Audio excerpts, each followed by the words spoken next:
Because when I found the truth, guess what happened? I put my birthday away. When I found the truth, I put the drugs away. When I found the truth, I quit pouring my sisters. When I found the truth, I started becoming a better person.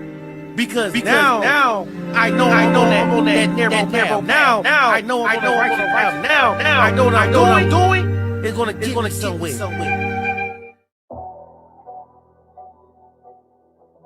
I got you.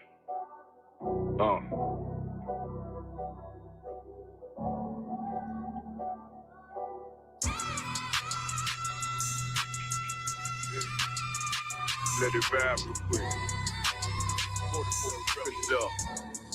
Look.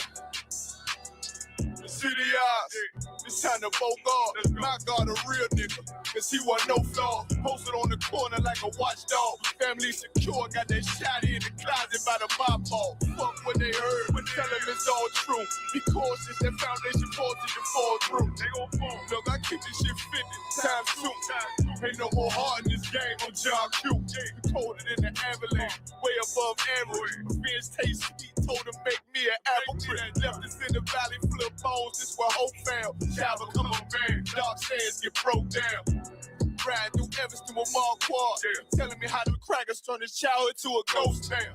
Focus out, nigga, I lay that game down. I feel his pain, cause nothing is the same now. Never light shine like heaven through a rain cloud. Glock have a fit like my child, so tangent. Try to warn them niggas we bear arms like tarantulas. Them other niggas rap, I make anthems. I really seen prophets under this banner. Make my enemies bow down on camera. Told my design I wanted black and white like a panda. I'm better than that nigga that sunk dirty to handle. Look, I move like a Brazilian, precious cargo, spirit Asian, but I got a new semi-auto. Wave that bitch around like where's Wardo. Sleep if they want, I cut through they Z's like I'm Zorro. Pay me for his name, so I gotta keep that steel clutch. Trust me, I'm not what you think. I squeeze till it click like Dorothy when the heels touch. The world got me dumb, I don't feel much. Ride around with Yaradon, just left the state bridge. Looking for a bitch better than Baby's kid. Remember I dropped Quiet Storm, I've been gone ever since. Still in the field, fuck them niggas on the fence,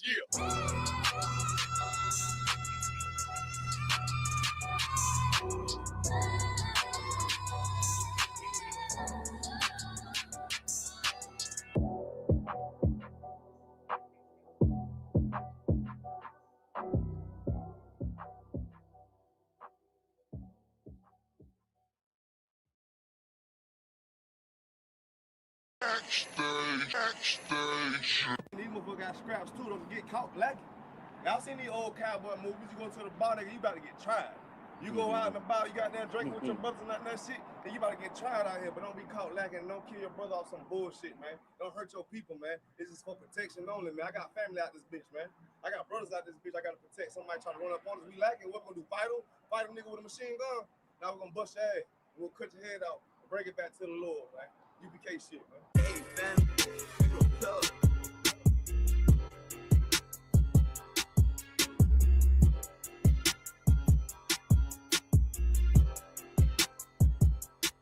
She say I'm obnoxious. Say I got way too much confidence. Say it's a problem. All I do is try to pull a woman and say I'm a monster. But really, it ain't nothing. I'm just like my brothers. But shit, you know you look better with me, yeah. Girl, you know you look better with me. I pull up and then shock. Everybody dance on what the fuck. I judge, run it up.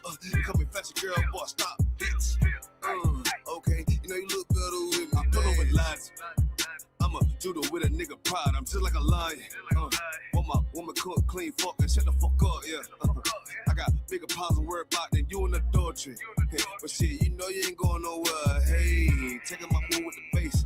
Try to walk to the place. Ice on me, come and skate. You really whole wanna escape. Yeah, we up, face to face. Or outwork me, what you think? Pretty girl, good taste. Wanna know all my traits. Yeah, you know I'm on attention. I'm James Brown to the Israel. Bullets long, yeah, extensions. The nigga hate what they mention. Y'all pull up how I'm gifted. I'm Mike Jacks with the fist. Beat it like I'm Thriller. She say I'm obnoxious. Say I got way too much confidence. Say it's a problem. All I do is try to pull a woman and say I'm a monster. But really, it ain't nothing. I'm just like my brothers. But shit, you know you look better with me, yeah. Yeah, you know you look better with me. I pull up and then shock. I do my dance on them, what the fuck? I judge, I run it up. Come and fetch a girl, boy, stop that. Okay, you know you look better with me. Bitch, you basic. If you don't want a South Coast nigga, you just a ranking. And really, you ain't even damn exquisite. And bitch, you fake it. Wanna rush a dog sick nigga in the picture I painted. And I mean, everywhere I say T, I give you some flavor. But I guess you ain't even wanna take it. Bitch, you outdated. And you done gave it up for some paper. You chill like your main man. Start with 3 damn baby daddies. Spit what you thinking. You was thinking with your damn bars, huh? You the type motherfucker wanna pull up, how the fuck when the fuck, huh? Then beat it from the back, no damn attack, it was just for lunch, huh? Dirty damn bot pussy bitch, wanna talk shit on the low, huh? Wanna diss everybody with, cause you don't even know how they say I'm obnoxious. Say I got way too much confidence, say it's a problem. All I do is try to pull a woman and say I'm a monster. But really, it ain't nothing, I'm just like my brothers. But shit, you know you look better with me, yeah. Girl, you know you look better with me. I pull up and then shock. I do my dance on them, what the fuck? I judge, run it up. Come and fetch a girl, boy, stop, bitch. Okay, you know you look better with me, dance. On low, trying to get right with the preacher, probably on the low, huh? What the fuck you talking about, girl? You already know what the fuck we on, huh? We ain't passing down bitches, but you get right, what you already know, huh? Bitch, you know you look better with me, yeah.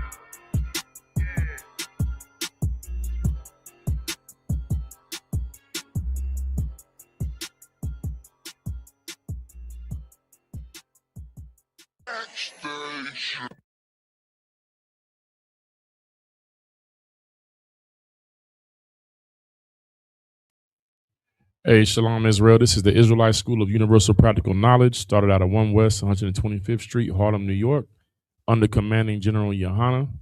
This is the ISUPK Killeen Scripture Breakdown class. Let's go ahead and clap it up. First and foremost, I want to say Shalom, Yahweh Shem Yahshua Brakathum to the brothers, and Shalom, Yahweh Shemal Latham Bashem Yahweh to the sisters. Let's go ahead and give the Lord a hand, you know what I'm saying? You know what I'm saying? For everything that's going down in the earth right now, you understand? Everything is moving towards, you know what I'm saying, us getting our heritage back, our kingdom back. You know what I'm saying? You know, the kingdom is only for the takers. We got to take it. You understand? This is not a passive work. You got to be aggressive. You got to be active. You understand? You got to be all in. And ain't no lukewarm. You know what I'm saying? It's just hot or cold. That's it. And you know what I'm saying? You got to keep that zeal lit. And that's what we about to get into, man. So, like I said, we're here to answer all your questions, solve all your problems. If you have any questions, please put them in the chat. If I could, if y'all could just like and share the post, you know what I mean? Put it on all your platforms, you know what I'm saying? All your social media outlets, you know what I'm saying? Post this so we can go ahead and get this truth spread. You understand? This is powered by the ISUPK under commanding General Yohana. You understand? Do we have any questions in the chat? You know what I'm saying? Or in the room? Any questions in the room? Go ahead, sis. You got a mic? All right. No sweat. What you got? I don't know. Is your mic on? No, it's not on. Yeah, you always got to leave it on. Yeah. Have it prepped and ready to go. No sweat. You good, sis? Test it. Testing. There we go. Sounding great. Hebrews 10, verse 31 through 33. Hebrews 10. Let's get to it. I'm doing my own laptop topping, y'all. So lock you. Y'all bear with me. Hebrews 10. And you said verse 21? 30 through 33. 30 through 33. Okay. Go ahead and read that for me, sis. Okay. 30, for we know him that has said, vengeance belongeth unto me. Mm-hmm. I will repay, I will recompense, Right. saith the Lord. Right. And again, the Lord shall judge his people. Right. 31. So, It is a fearful thing to fall into the hands of the living God. right. 32. But call to remembrance the former days in which, after ye were illuminated, ye endured a great fight of afflictions. Right. 33. And that's the one I mostly want to break down on. All right. Partly whilst ye were made a gazing stock, Gazing stock. Right. Both by reproaches and affliction, and partly whilst ye became companions of them that were so used. And you said you wanted a general breakdown? Correct. All right, no sweat. Give me 1 second. Let me get back to this. I'm gonna go up a little bit.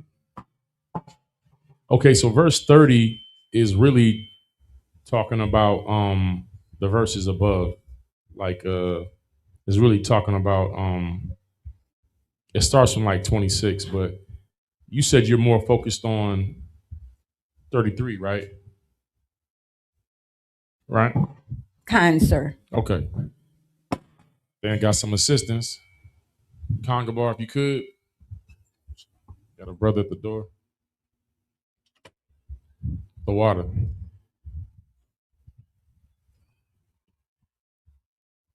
Hey, Shalom, Yahweh Shakatah. He already setting the alarm off already. Good night.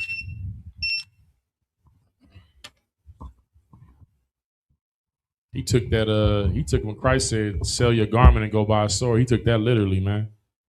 Come on, bro. Come up here, man. I need you. Let's give Officer Yahaja a hand. Give him a hand, man. Officer Yahaja in the building. We got Officer Kahanga Bar holding it down on Shamar. You know what I'm saying? Hey, can you get a mic, bro? Because I'm going to need you to read, too. Sister, was this your only question? Or did you have another one? Kind sir, this is the only one. Okay, no sweat. She wanted verse 30 to 33. So really, sis, verse 30 is dealing with, like I said, from 26 down. No, 26. 30 to 26. Oh, it's Hebrews? Yeah. I'm just gonna break it all down for you, you understand? Go ahead and read that out. Khan. This is the book of Hebrews, chapter 10, and verse 26. For if we sin willfully, after that we have received the knowledge of the truth, there remaineth no more sacrifice for sins. Right. So do you understand what that means? Kind sir. What does that mean?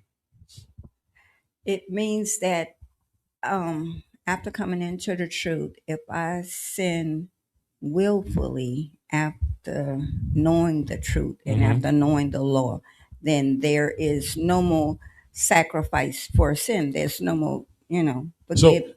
So how would you put that like in like plainly? Like what is like if you were to say like to put it in one sentence, how would you say it? If I willfully break the law that I know I'm supposed to keep. Okay, no sweat.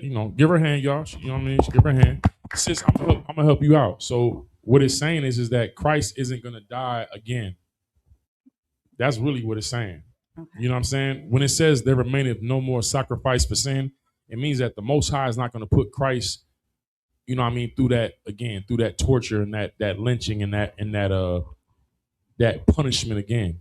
Like he suffered once for sin, but he's not going to suffer again. And the sin that he suffered for was for ours. So once you come into that knowledge, and you willfully go against it, he's not going to die again for you. So meaning that the Lord is not going to accept anything else.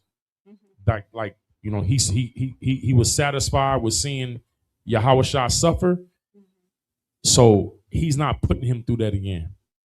That's what it means. You know what I mean? Like Christ ain't going to die again. for us sinning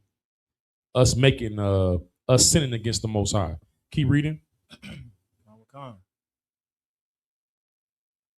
Verse 27. But a certain fearful looking for of judgment and fiery indignation, which shall devour the adversary. Right. So what it's saying is that you shouldn't be looking for mercy from the Most High, but you should be looking for judgment, like a fearful judgment. You know what I'm saying? And a fiery indignation, meaning that the Bible says, like in Ecclesiasticus, that the Lord is he hates sinners and he's angry every day. The only thing that's holding them, like people think the Most High is like Santa Claus or something, like a big grandfather with like gray hair just smiling. Nah, he's very angry. He's upset with how things are going. And the only thing that's holding him back, you can read this in Revelations where it's 4 angels on 4 corners of the earth, and they're holding back the 4 winds, right? And these 4 winds are winds of destruction, like just devastation and annihilation, right? Like to destroy men. And they holding this wind back, and they ready to let this destruction go, these angels. And then an angel come out from the east, and he holds the seal of God, which means like, it's like when the police officer come up with his badge to show his authority, because the angels ain't going to listen to nobody but God. So when this angel show up, it's like if a brother's on orders, a brother of a lower rank, like if a brother is like, say you have brothers that's like officers of 50, right? And they were ordered to go do something. While they're getting ready to do something, if a trooper came and was like, hey, y'all got to go do this, they were like, hey, go about your business, right? But if a brother comes in with higher rank and says, hey, I need y'all to chill with that and do this, then they're going to pay attention. So even amongst the angels, there's rank and order. So this angel comes up with a seal of God showing his rank and authority, saying, hey, y'all hold back these 4 winds, this destruction, until the servants of God are sealed in their foreheads, which is the 144,000. So the only reason why the destruction hasn't taken place yet in the earth is because the Lord is trying to have mercy to seal the servants of God in their foreheads. You understand? Which is with the seal of God is the truth of God in the minds of his servants, and his servants are the prophets. You understand? So when I'm saying, why did I say that? Because the Lord is the Lord is enraged, but he's only holding back for a particular purpose. And that's why Christ is at his right hand, like Salakia, sir, if I could, because he's ready to go, but he's waiting. So when you come into the knowledge and you violate that oath and that knowledge, you should only be looking for, read again. Okay. Verse 27. But a certain fearful looking for of judgment and fiery indignation, which shall devour the adversary. The adversaries, right?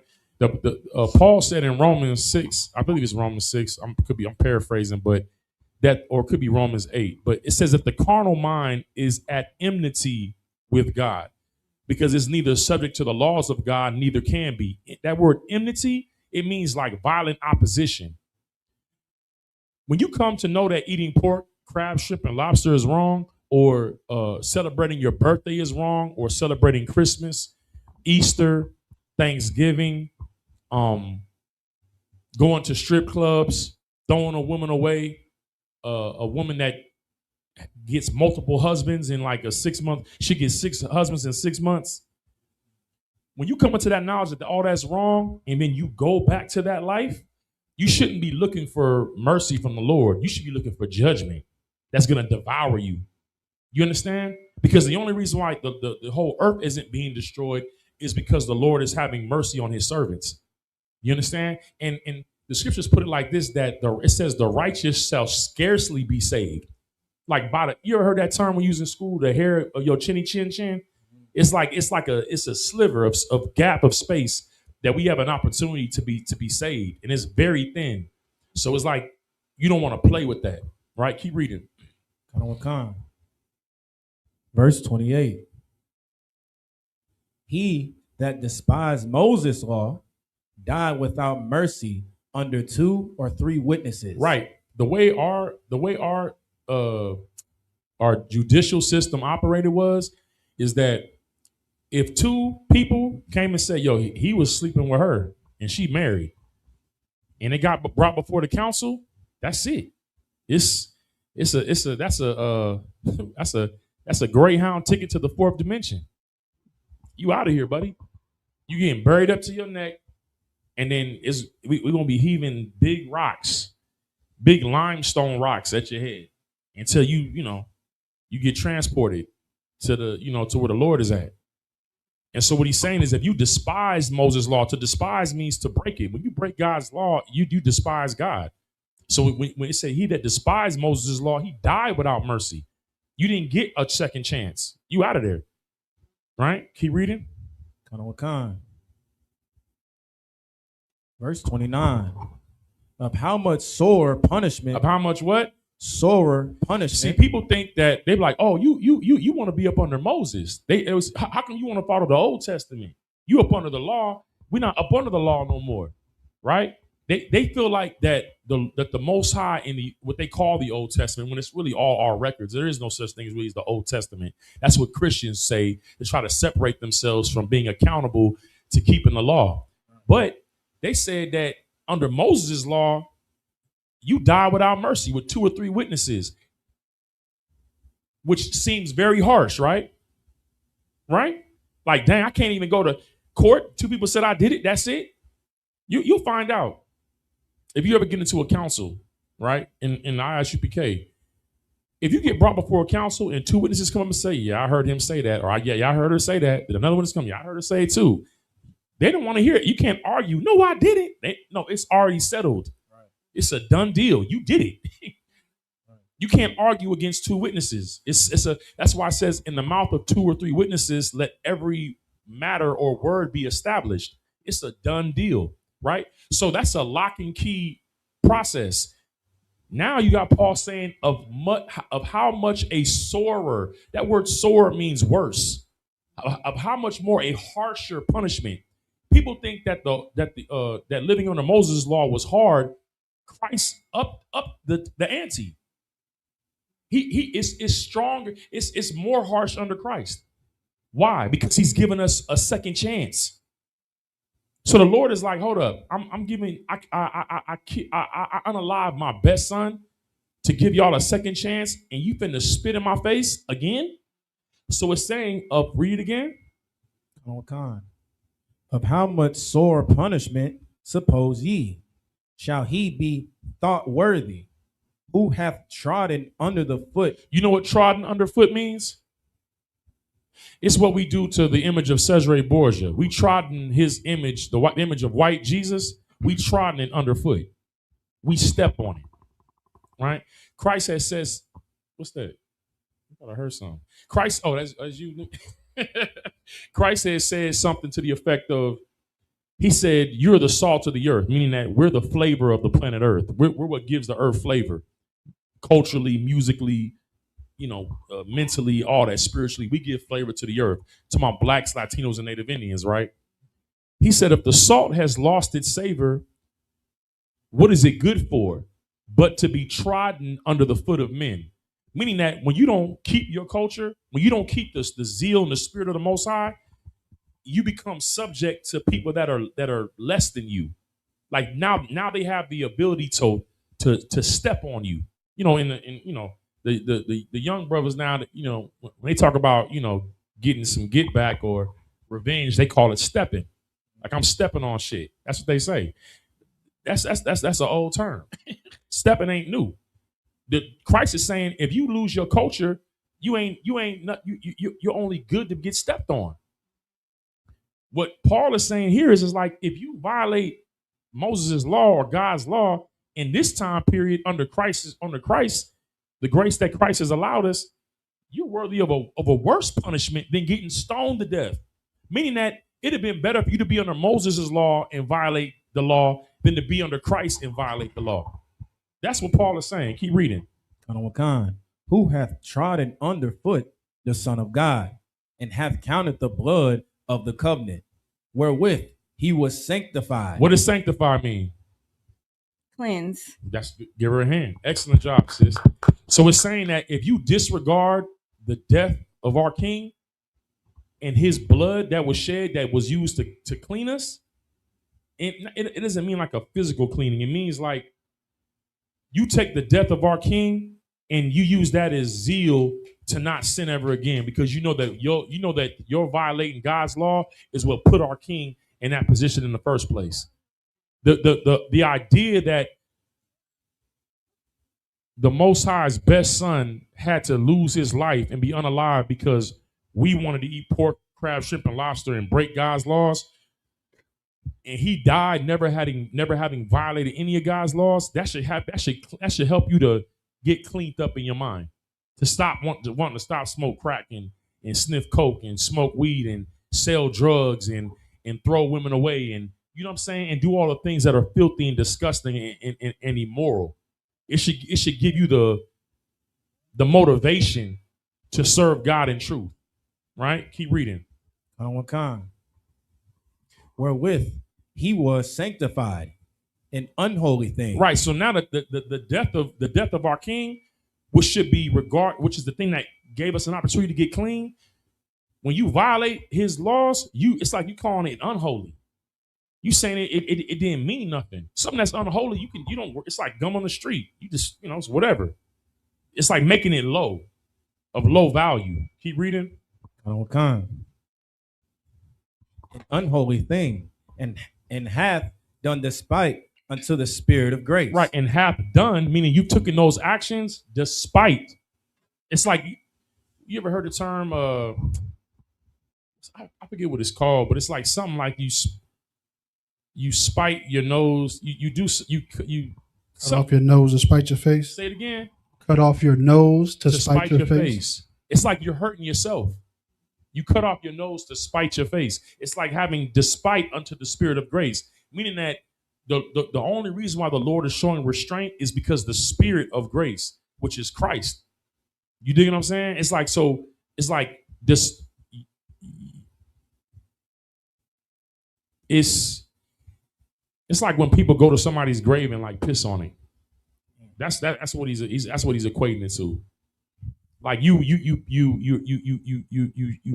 pissing on his grave, or you pissing on his death. You know what I'm saying? It's like the ultimate disrespect. Keep reading. Verse 30. For we know him that hath said, vengeance belongeth unto me. Right. So meaning that Paul is saying we know who vengeance belongs to. That's the Most High. Like he's keeping a record of everything. So he's saying we know with whom he has said vengeance belongs unto me. Like I'm not gonna forget. Right? Keep reading. I will recompense. You ever heard of the big payback? It's the big payback. Right. Look, that's the Lord. The Lord is a black man. He's a nigga. Like it's gonna be some payback.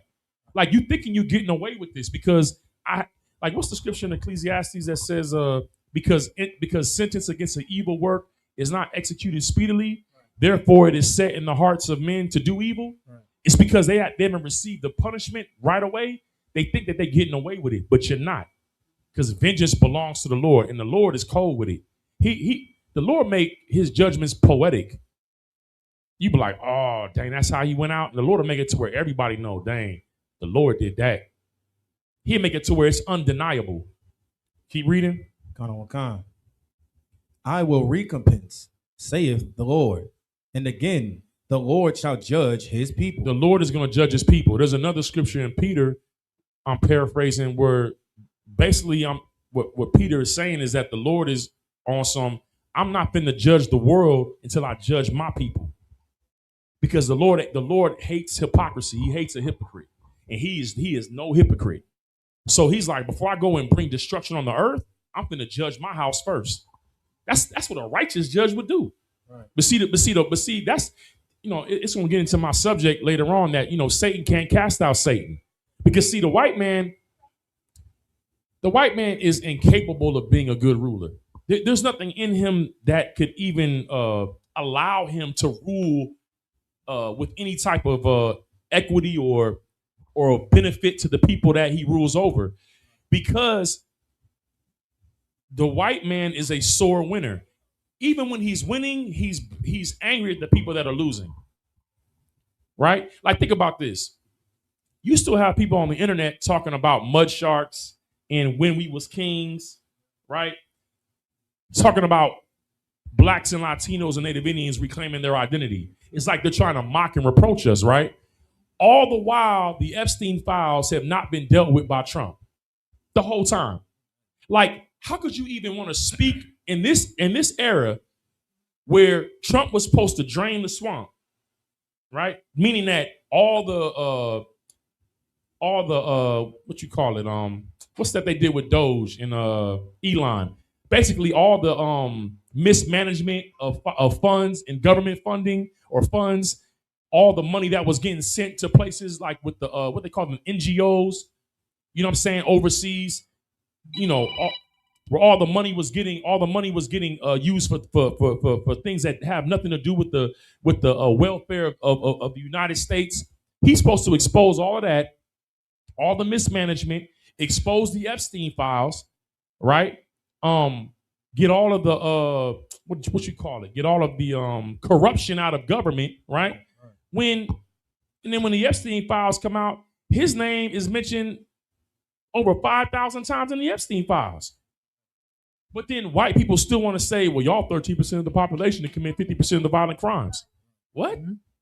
It's kids getting trafficked, getting sexually assaulted. You have judges, federal judges and state judges and governors who have CSM, which is called child sexual material, right? On terabytes. A terabyte is like, I can't even explain to y'all what that is in RAM storage.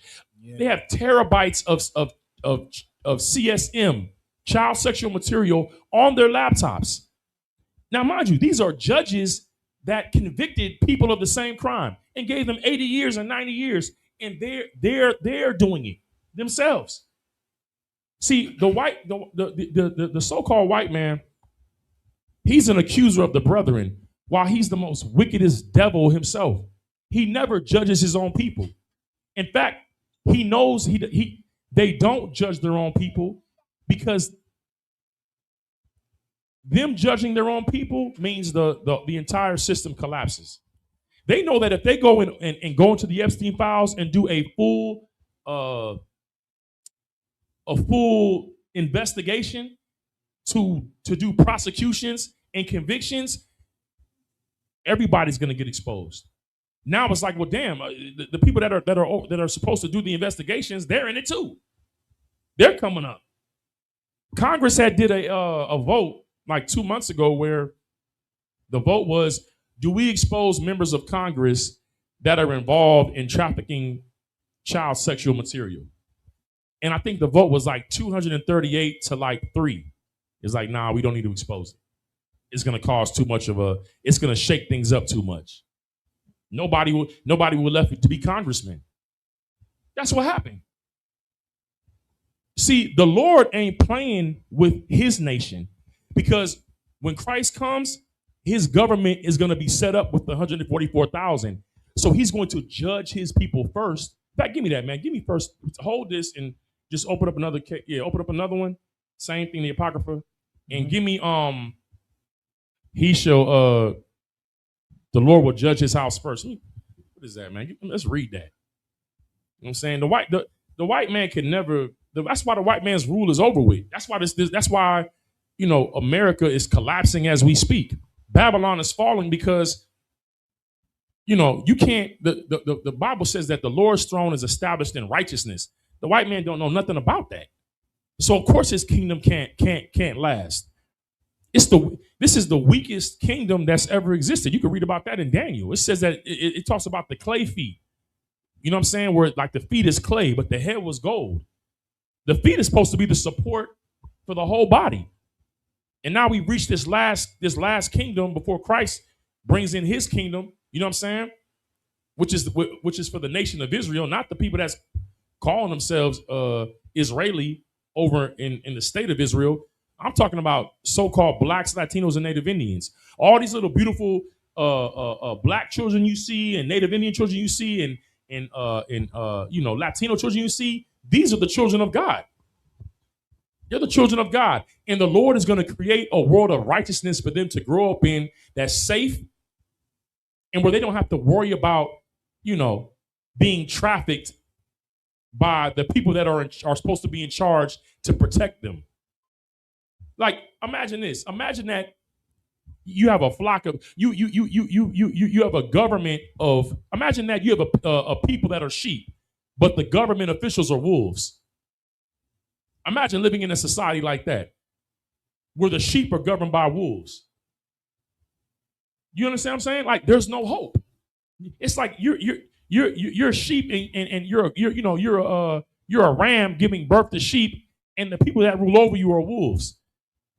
You can never expect to have a life. You understand? A life of meaning, or a life of welfare and peace for your family.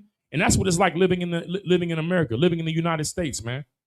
The people that are supposed to be there to protect and provide safety are the people that are putting you in danger. That's the fact. Yeah, all this spam coming in on my phone. It's okay. You know what I'm saying? I'm disrupting the algorithm. I understand. It should be in Peter, man. The Lord will judge his house first. Let me look it up. That's it. Yep. Thank you, sis. 1 Peter 4:17. The water, sis. Give her a hand for being sharp and on point. I give her a hand. That's right. 1 Peter 4:17. Let me get that real quick.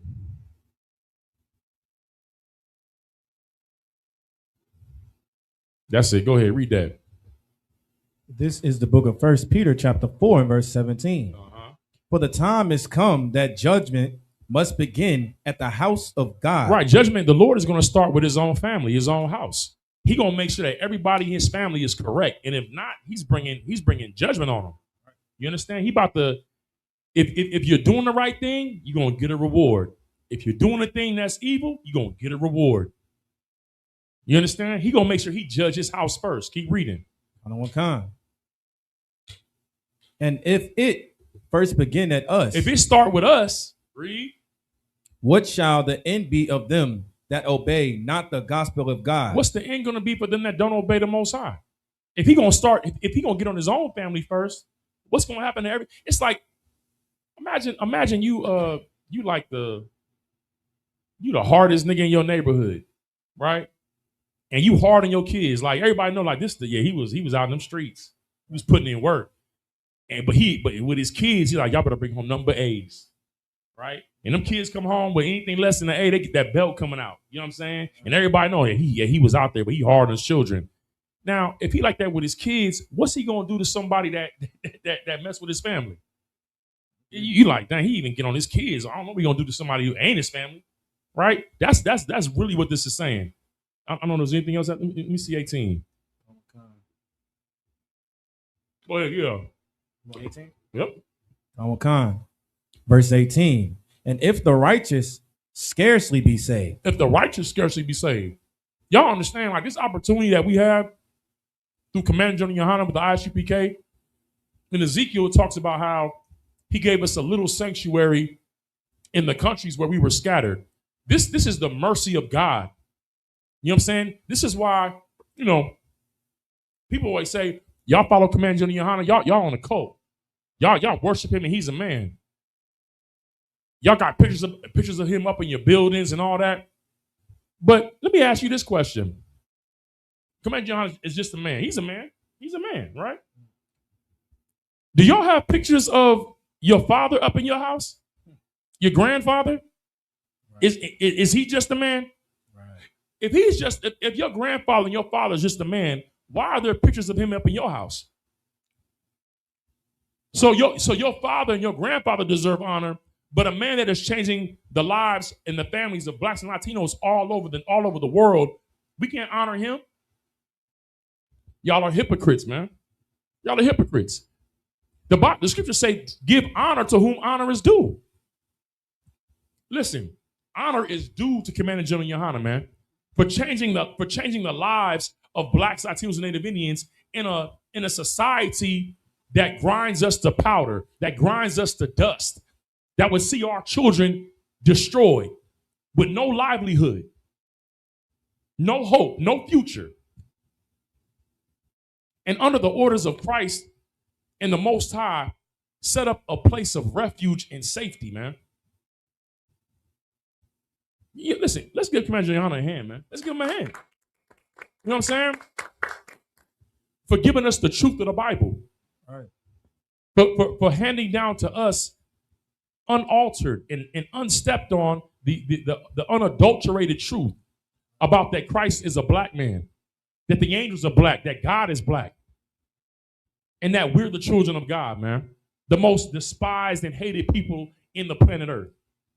Every other nation has their military, their government, their kingdom, and we've been cast aside. And you have somebody in the midst of that hell have the courage and the strength to say, we are the chosen people of God, man. Right. And to put that strength in other black men, black women, Latino men, Latino women, Native Indian men, and Native Indian women, man. That deserves respect and honor. Right? So yeah, you know, we embrace the reproach. But go get back to that Hebrews, man. Let's keep pushing through that. Okay. This is the book of Hebrews, chapter 10 and verse 30. For we know him that hath said, vengeance belongeth. No. Get back down where you was at. I think you was already past that. Was it you? No, we had read that. The Lord judges people. Go ahead. Okay, no sweat. 31. Go ahead, yeah. Verse 31, Salakia. It is a fearful thing to fall into the hands of the living God. Meaning that, you know how like you be acting up in the house, and what your mom always say? I'm gonna tell your daddy. I'm gonna tell your daddy. Why? Because mama gonna take it for a little while. She don't want to put hands on you like that. But she said, I'm gonna tell your daddy. That's what this is saying. It's a fearful thing to fall into the hands of the living God, meaning that you might be able to get out of a case. You know what I mean? You get charged with something, you might be able to get out of it with man. You might be able to escape something with man, but you can't escape the Most High. When you fall into his hands, the living God, you can't, there's no escape. You're not getting out of it. So it's a fearful thing, because if the Lord wants you, ain't nobody that can save you.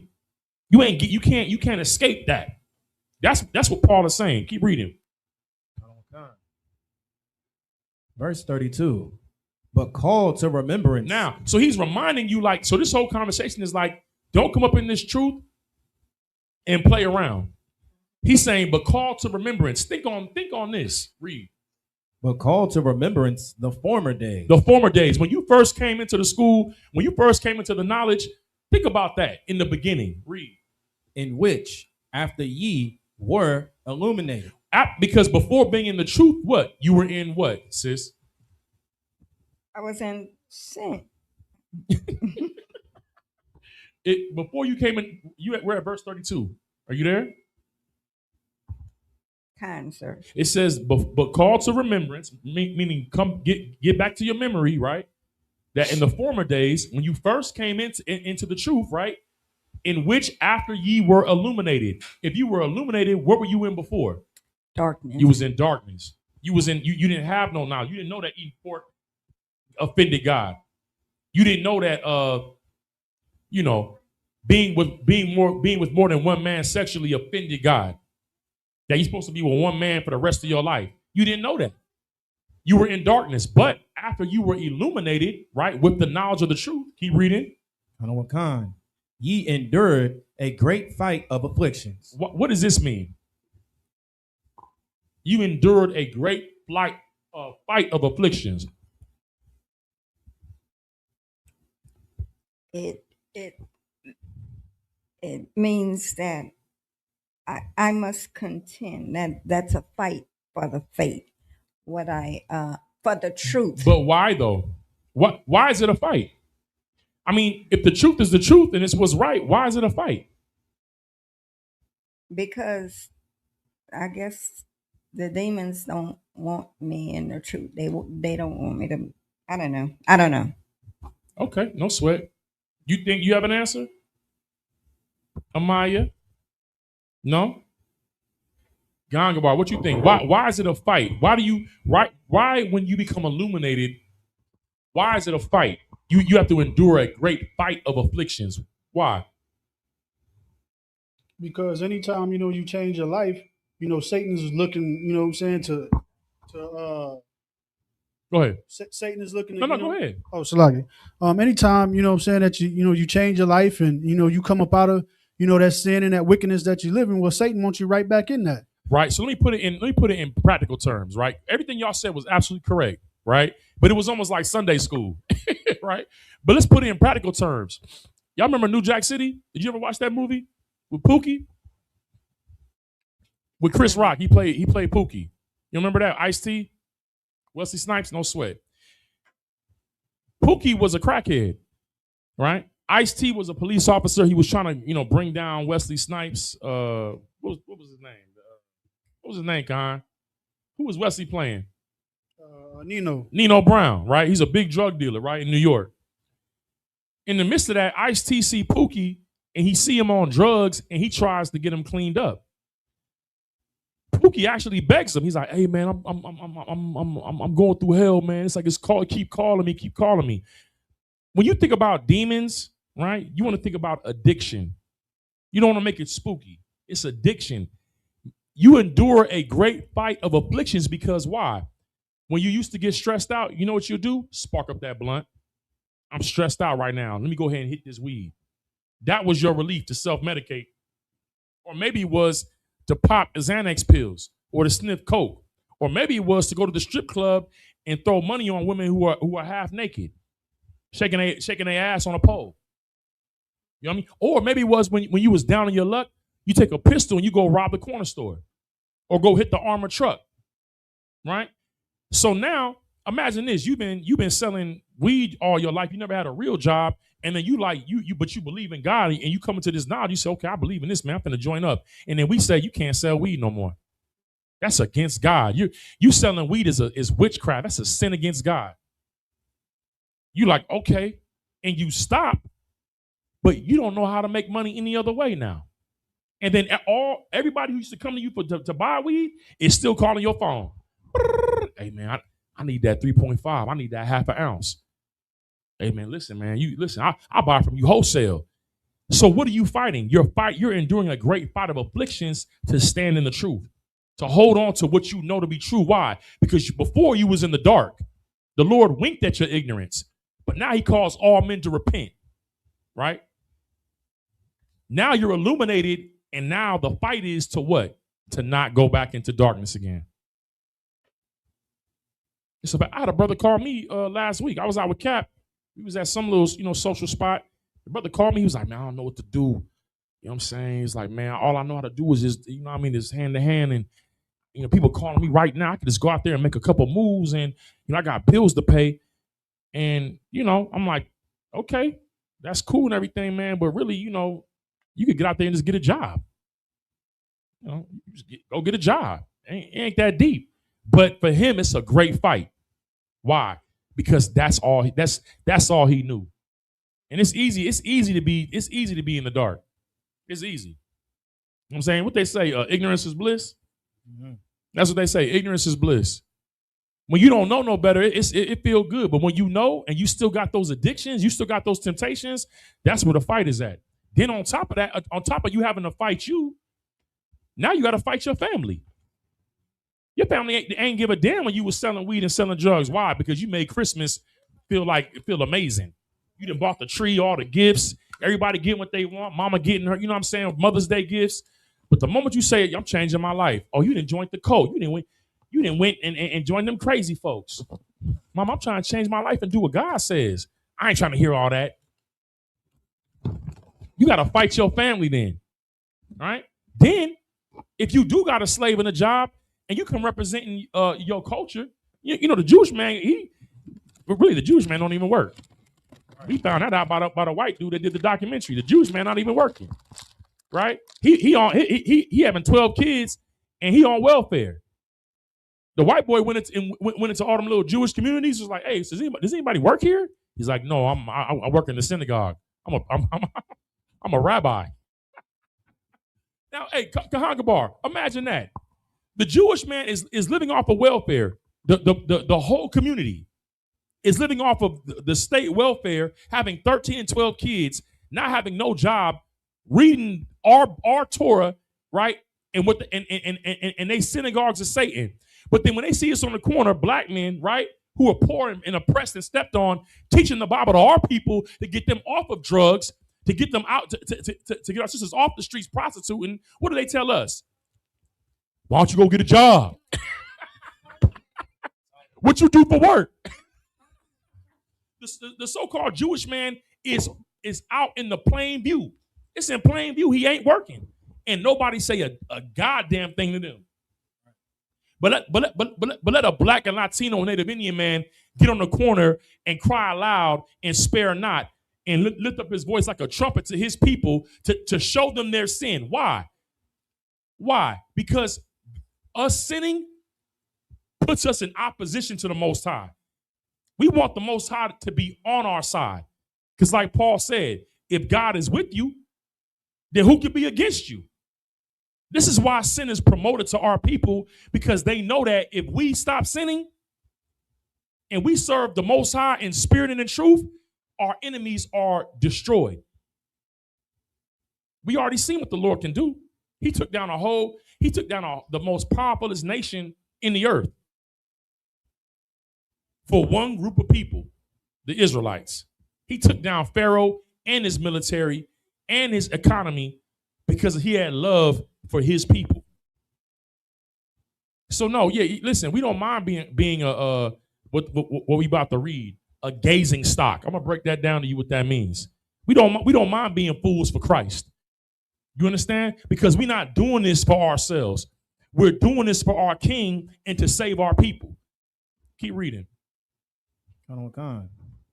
Verse 33. Partly whilst ye were made a gazing stock. Y'all know what a gazing stock is? You got to be someone of age. You know what I'm saying? A little bit of age. See, I used to watch a lot of movies. There was a movie called the Scarlet Letter.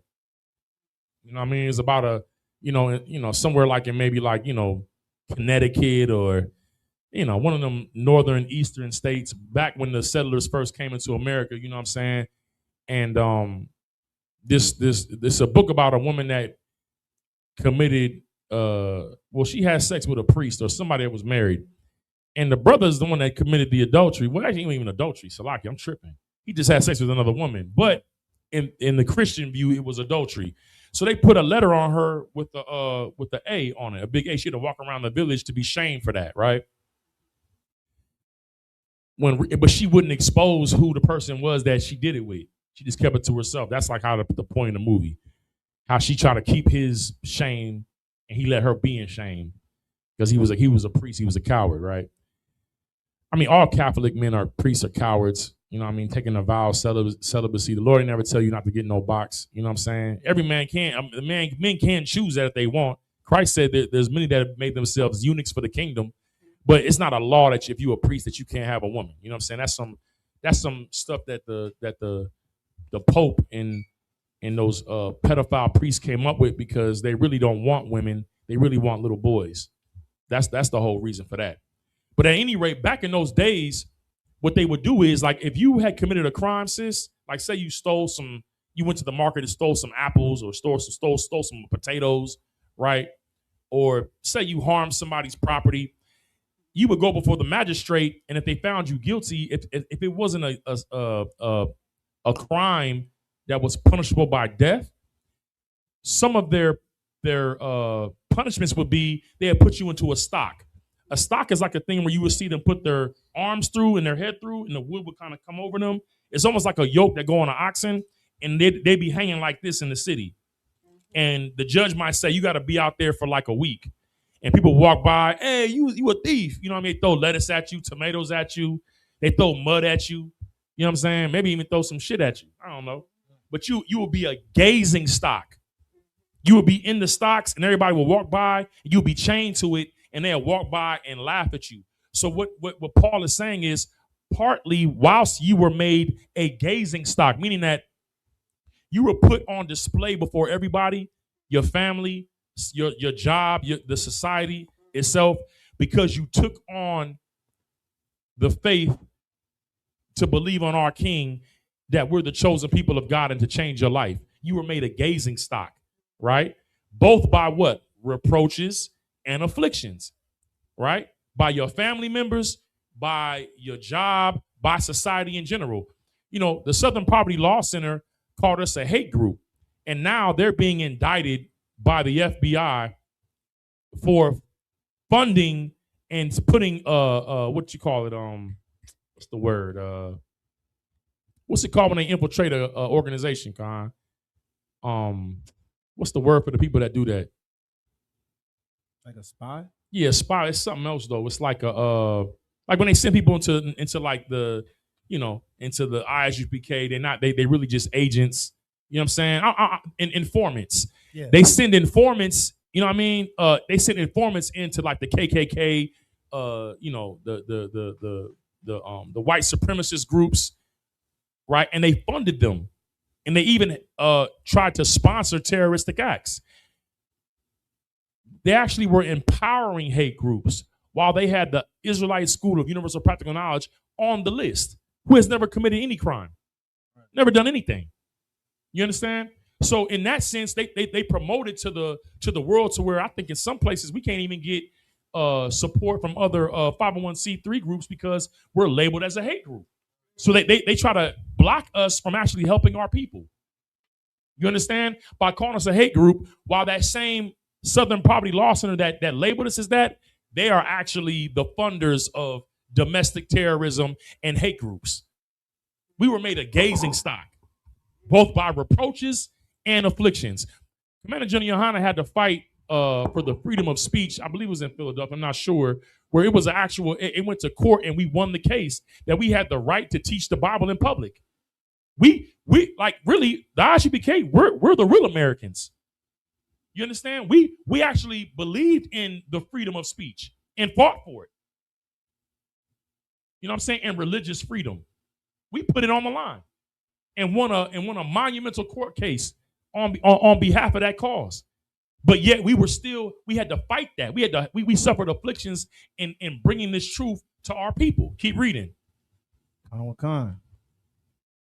Both by reproaches and afflictions, Uh-huh. and partly whilst ye became companions of them that were so used. Meaning that when you joined the school, you became the companion of them that had suffered those things as well. So that's what that's talking about. Read 34. Verse 34. For ye had... don't worry about it. That's it. So that's what that means, sis. You understand? What he's saying is like, don't... Well, actually, you can read it.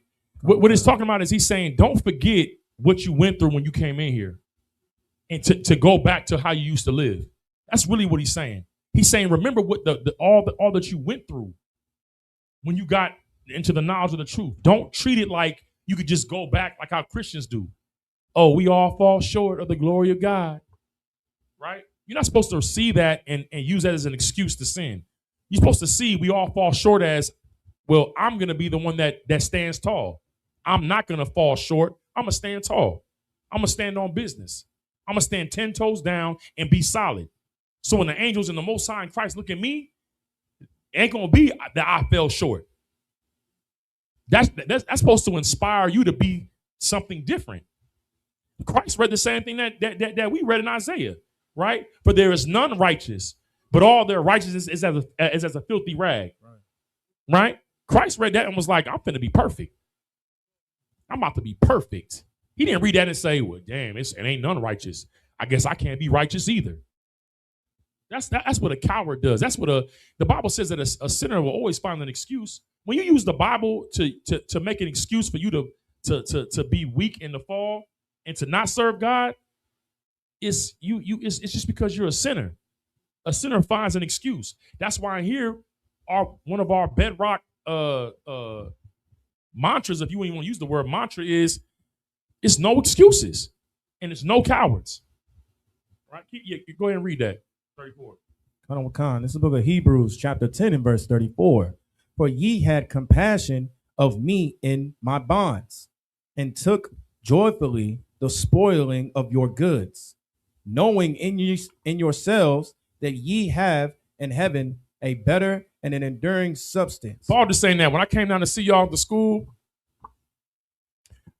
y'all had a whole bunch of good food made. I ate it all. You had a nice place for me to stay. I slept in that bed and enjoyed it. That's what you mean, like the spoiling of your goods, meaning that you helping me to get this truth out. It's like if, you know, brothers come from other zones, they come down to the zone and we show that hospitality. We know that whatever we're sacrificing for them, for the men of the Lord, we have a better substance in heaven, meaning that when we come into rulership, there's going to be reward for that. Is there any more? Not on that. No, go ahead and go to 35 and see what it's talking about. Come. Go ahead.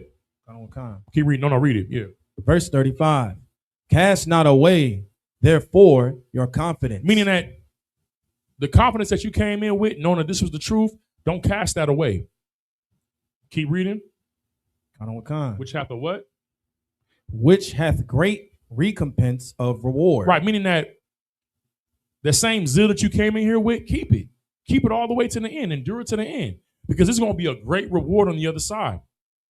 You know what I'm saying? Like, you know, it's no point in you putting in all this time and effort and work and going against your family and going against the people that you grew up with to change your life just to go back to them.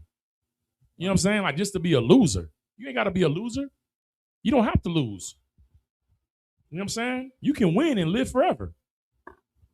That's what you're not. I remember Jim Muhammad told me one time, he's like, Tabazar, why don't you just live forever? I was like, you know what I mean? It's a different dimension of a mindset. You understand? Is there any more? Go ahead. Verse 36. Oh, yeah, this is perfect. Yeah, go ahead. Read that. For ye have need of patience, that after ye have done the will of God. Listen, if you're going to serve God, if you want the kingdom, you're going to have patience. This ain't no overnight situation. Imagine a farmer or say if a sister, you got a green thumb and you got a garden.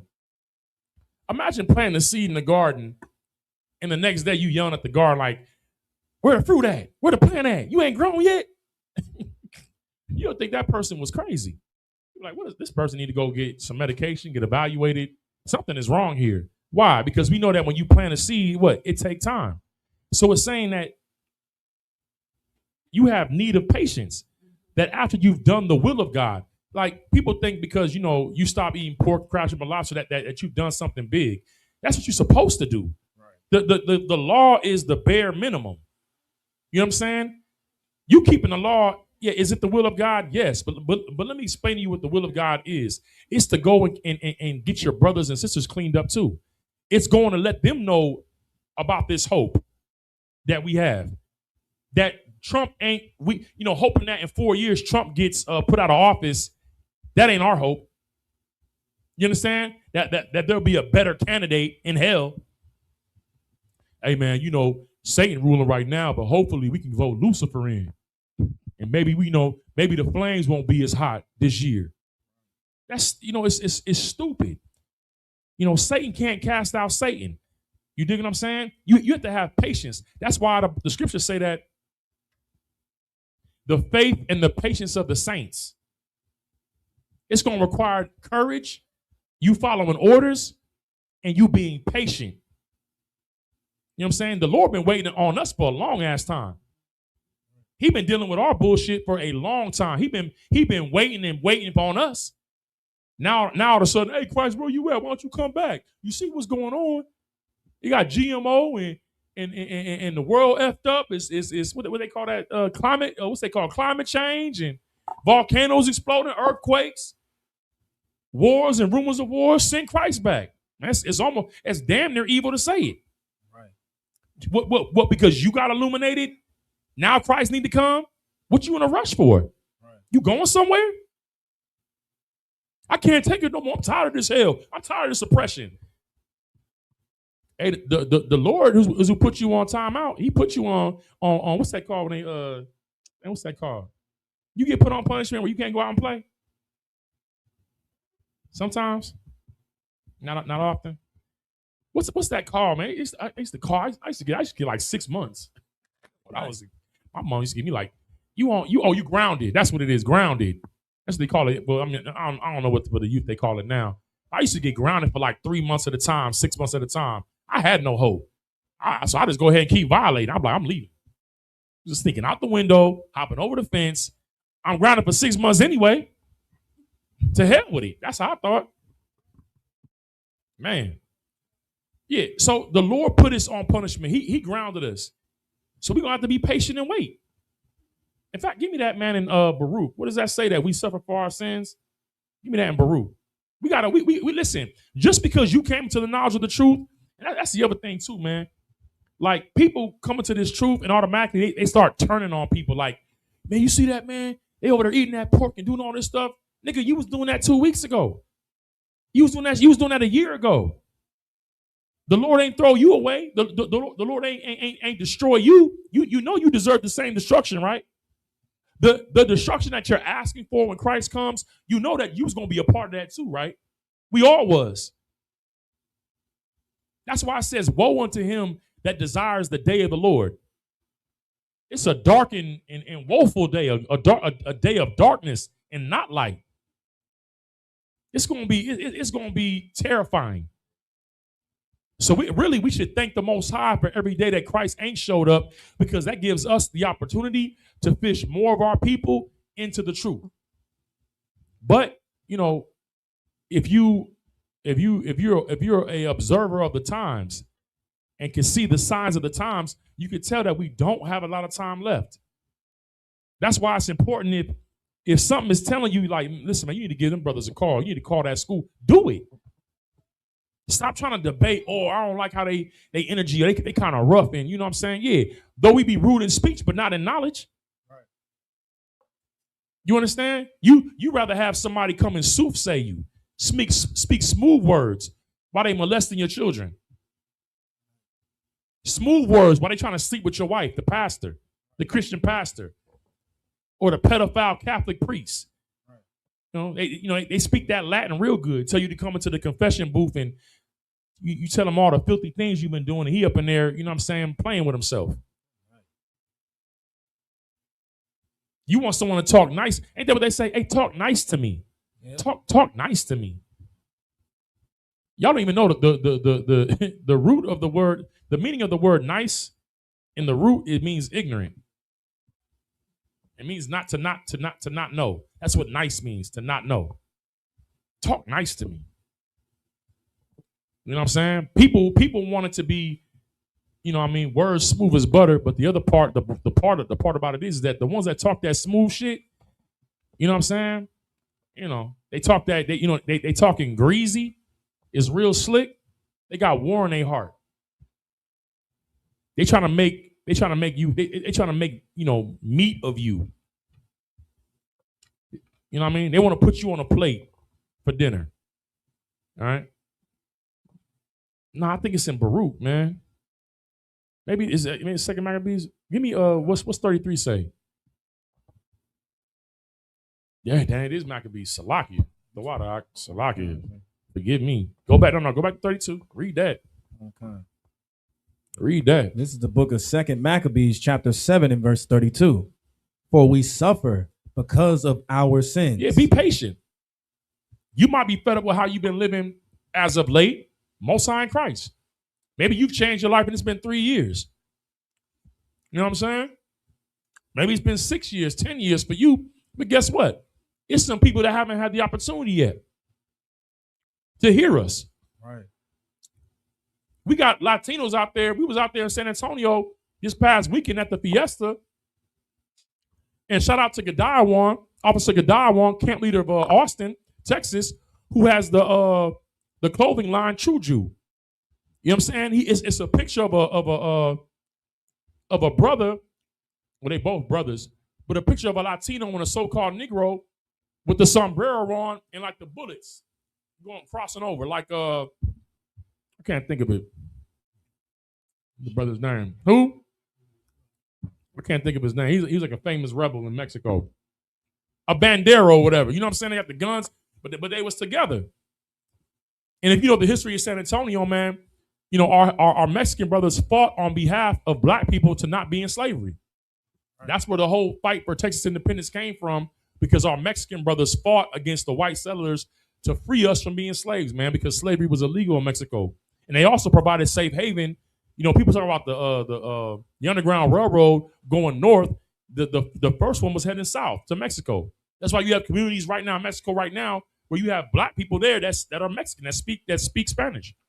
They've been there for hundreds of years because Mexico opened their doors to give us refuge in a place of safety during slavery. And they fought and shed blood on our behalf. So on the shirt, it showed that. And on the back of it, it was a sign that, I think it was in El Paso, Texas. Yep.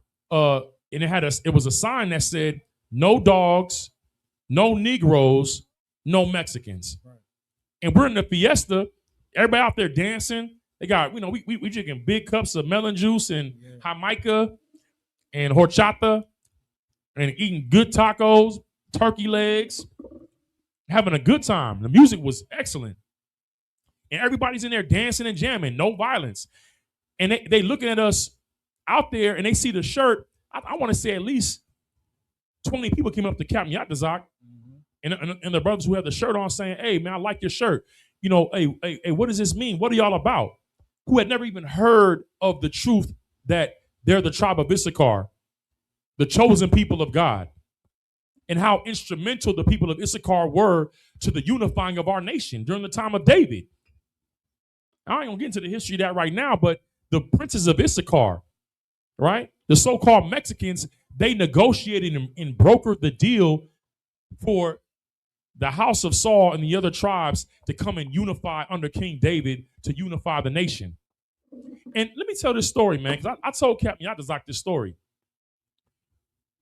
Officer DeWarriala was there with me, but he's not here in class now, but he could bear witness to this, right?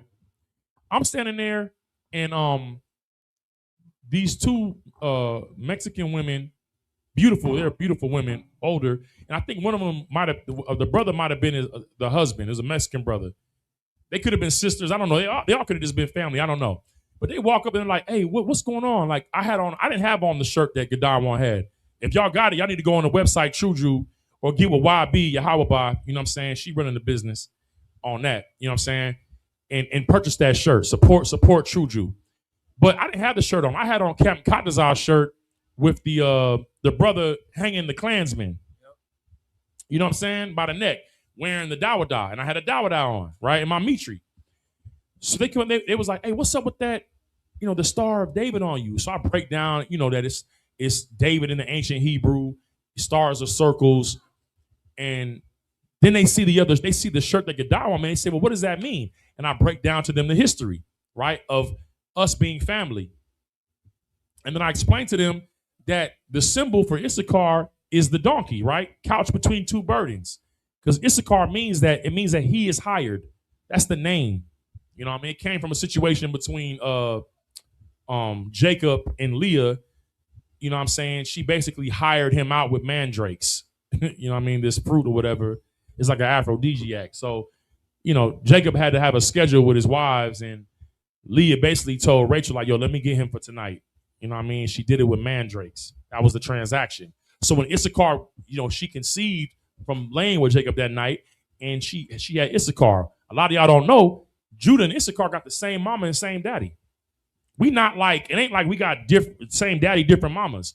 Issachar is the fifth son. He's the little brother of Judah. Like, we right here. That's Judah's little brother, Issachar, which is spiritual. So I'm breaking that down to her, and I'm like, yeah, so the symbol for Issachar is the donkey, right?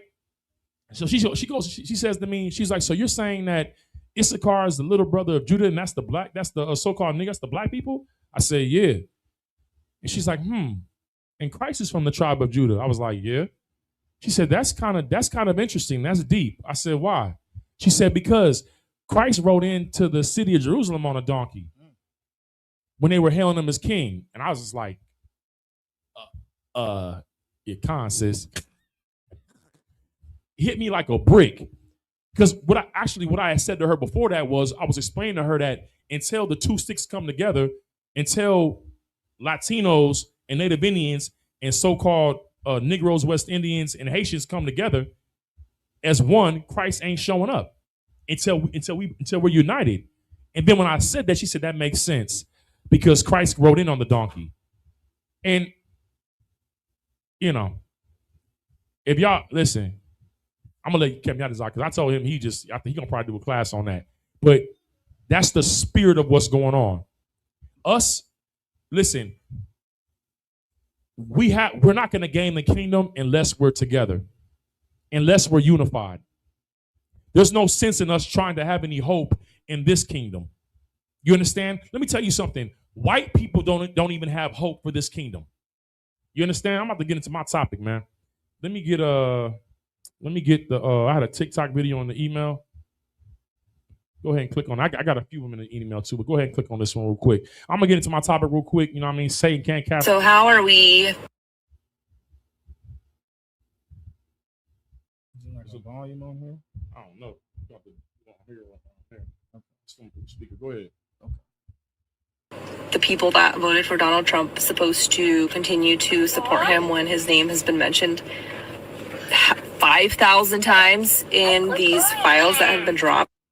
We're going to play this video in full. But first, we have to fact check her in real time. Check this out. It wasn't 5,000 times that his name was mentioned. It was 38,000 times across the files, including mentions of Trump, Melania Trump, Mar-a-Lago, and related terms. It's mind-blowing. Did you really have to see the files to know? All the pictures with him and Jeff, all the pictures with him, Jeff, Ghislaine Maxwell, Melania, all those pictures with them together, the videos with them together, that wasn't enough. I guess I'm going to have to do it. I told you so. We told you so. Before I show my audience your video, I want you to know something.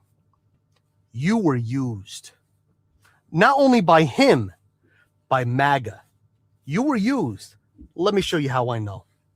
This is how I know. They never cared about the children. This is what they cared about. And I'm going to read this to you. From App Patriot Girl. I don't know about you, but I voted for retribution and revenge. I voted for Trump to crush the left so badly that they are afraid to show their faces in the light of day. Pause. I voted for... You see, you listen, you try to have hope for America, right? And you feel like this whole MAGA movement, Make America Great Again, you feel like it's a phase. White people do not care about Black, Latino, and Native Indian issues. They're at war with themselves. Give me Mark 3:23. Okay. They're at war with themselves, man. You understand? And, you know, this white dude that's talking, he sounds like really, he feels like he's righteous in what he's saying. Like MAGA used you, right? And you know, but I say this all the time. You know, I quoted this statement, but Officer Thawan made it great. You understand?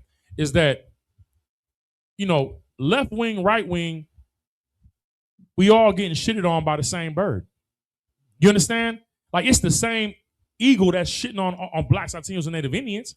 But choosing to be right or left is a distraction. It's a deception. Read that to me. Con. No, read 23. Con. Actually, no. You're right. Read 22. Salakia. Con. Yeah, you're right. This is the book of Mark, chapter 3, and verse 22. Uh-huh. And the scribes which came down from Jerusalem said, He hath Beelzebub. Beelzebub is like a prince of devils, right? It's like the chief of devils. You understand? Like he's under the rank of Satan, right? And so when somebody's possessed, they would say, "Oh, it's Beelzebub." But Christ was going through the city and healing people that were sick, people that had addictions, people that had mental health issues, people that had been abused and molested and had demons and trauma attached to them. He was healing them of their dis-ease. He was curing them, right? And so who we could call the Christian pastors of that time, the Pharisees, they said he's healing these people of devils because he's empowered by the devil. It's like when y'all try to say that Commander General Yohana works for the government, works for the CIA, right, or works for the FBI, but you're ignoring those purple faggots that actually work for the government. Like their leader actually was an undercover police officer, a corrupt cop that arrested black men and put them in prison who were innocent. You know, the ones that are actually agents, you ignore them. The purple people, but you accuse Commander General Yohana of being an agent because he says, if your doctor recommends you taking the vaccination, right, for COVID, then do what your doctor says. Follow your physician's advice. Oh, he talking about taking the jab. He worked for them. They're accusing Christ of that. Christ is healing people, and they're saying, you work for the devil. You're doing this through the power of the devil. Read. And by the prince of the devils casteth he out devils. This is their logic. You're only able to do this because you work for the devil. You're able to have this power and fix people because you work for the people that are actually doing this thing, which that makes no sense. And this is Christ's response. Read. Verse 23. And he called them unto him and said unto them in parables, how can Satan cast out Satan? That's the question that he's asking. And that's the question I'm asking you, to my white friends. We tell you, you call us crazy all the time because we say that the white man is the devil that the Bible speaks of. And you say that we're racist or we hate because of skin color. What we're saying is that we're not calling you the devil because of the tone of your skin, right? Or the color of your skin. We're saying you're the devil because of your character, right? Ain't that what MLK said? Right. You know, we should judge a man by the content of his character, right, not by his skin, right? So if we were to put you on a scale and weigh you on the content of your character and everything you've done since you hit the shores of North America, what you've done to the Native Indian man, what you've done to the Latino man, to the so-called Negro, and not even just us, but other heathen nations, what you did in East India, what you did in China with the Boxer Rebellion. Why did Mahatma Gandhi have to protest the British for it? What were you doing over there? What you did to the tribes of Japheth, to those on the in New Guinea and the Poppy Islands, to the tribes in Hawaii and Maui. There's documentaries of the history of the so-called white man. Wherever he goes, he shed blood in the earth. But the mistake you made was touching God's chosen people, man. Right? Your character speaks for itself. So if you are the devil, if you're the deceiver and the murderer and the shedder of blood, how can you fix you? Satan can't cast out Satan. Y'all listen, this is why you have the MAGA regret. Y'all are all amazed. You know, you have the people on the left. You guys were used. Hold on. Y'all were used by Biden. And you wanted to vote in Kamala Harris. Right. You were used by Bill Clinton. Right. You understand? It's the same thing. And the problem is that blacks and Latinos, we get caught up in the merry-go-round of this. We get caught up in the merry-go-round of this and we buy into the same bullshit. Because you got people like Puppy saying vote or die. Who we voting for? Satan or Lucifer? Right? Listen, if you vote for the Democrats, then you're choosing to kill your babies while they're in the womb. You vote for the Republicans, now you're choosing to kill them for them to kill your children once they're out the womb. It's either abortion or police shootings and violence. It's just how do you want to die? Before they're born or after they're born? But their goal is still to kill us, man. See, my white friends, you can't fix white problems. You know, 68% of gun violence is done by white men shoving pistols in their mouths for a blowjob. 60 to 70% of gun violence is white men shoving guns in their mouth and blowing their brains out, man. And if we're 13% of the population, that means that, I mean, goddamn, doing the math, 87% of y'all You know, what's 68% of 87%? That's a majority. And I know half of 87% got to be 44% or 43%. The majority of y'all of your white males are killing themselves. White men kill themselves more than black people kill each other per capita. That's a fact. Statistically speaking. Mm-hmm. You can't fix your problems. The solution, right, to MAGA, the solution to the leftist agenda, the right-wing agenda is very simple. It's just that a black man should rule. That blacks and Latinos should rule over all of you. Because Satan can't cast out Satan. And this is the reason why your kingdom is falling. You can't evict a demon out of a demon. If you're a demon, you can't evict a demon. Right? Imagine that. A crackhead telling a crackhead, you got to get clean. You got to get clean. You smoking too much crack. Hey. Why they doing this? It can't work. It can't work. Keep reading. Verse 24. And if a kingdom be divided against itself. America is divided against itself. That's why you have the right wing and the left wing, Republicans and Democrats, right? This is white on white political violence, and it's white on white violence. Read.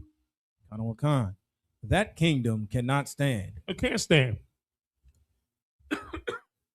Babylon is Salakia. Babylon is going to fall because they're divided against themselves. Babylon is going to fall because Satan can't cast out Satan. You can't drain the swamp, right? You can't drain the swamp. They call us mud sharks. You can't drain the swamp when y'all swim in the mud. Y'all pumping mud into the swamp. How you going to drain it when you got 24 pipes pumping the sludge into the swamp? It's not even in their interest to drain the swamp. Their power is the kingdom of darkness. If they bring any light into the darkness, then they're exposed. So for you to have any hope after the Epstein files, if you're a black, Latino, and Native Indian, and you still have hope in this kingdom, Lord be with you. Lord be with you. But in here, in this house, under Command General Yohana, there's safety here. There's refuge here. There's a place for you and your children to be safe. A place where our leader is thinking about how to feed and protect the flock.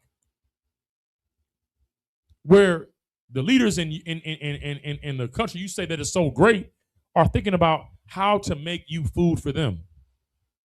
That's it. Keep reading. Verse 25.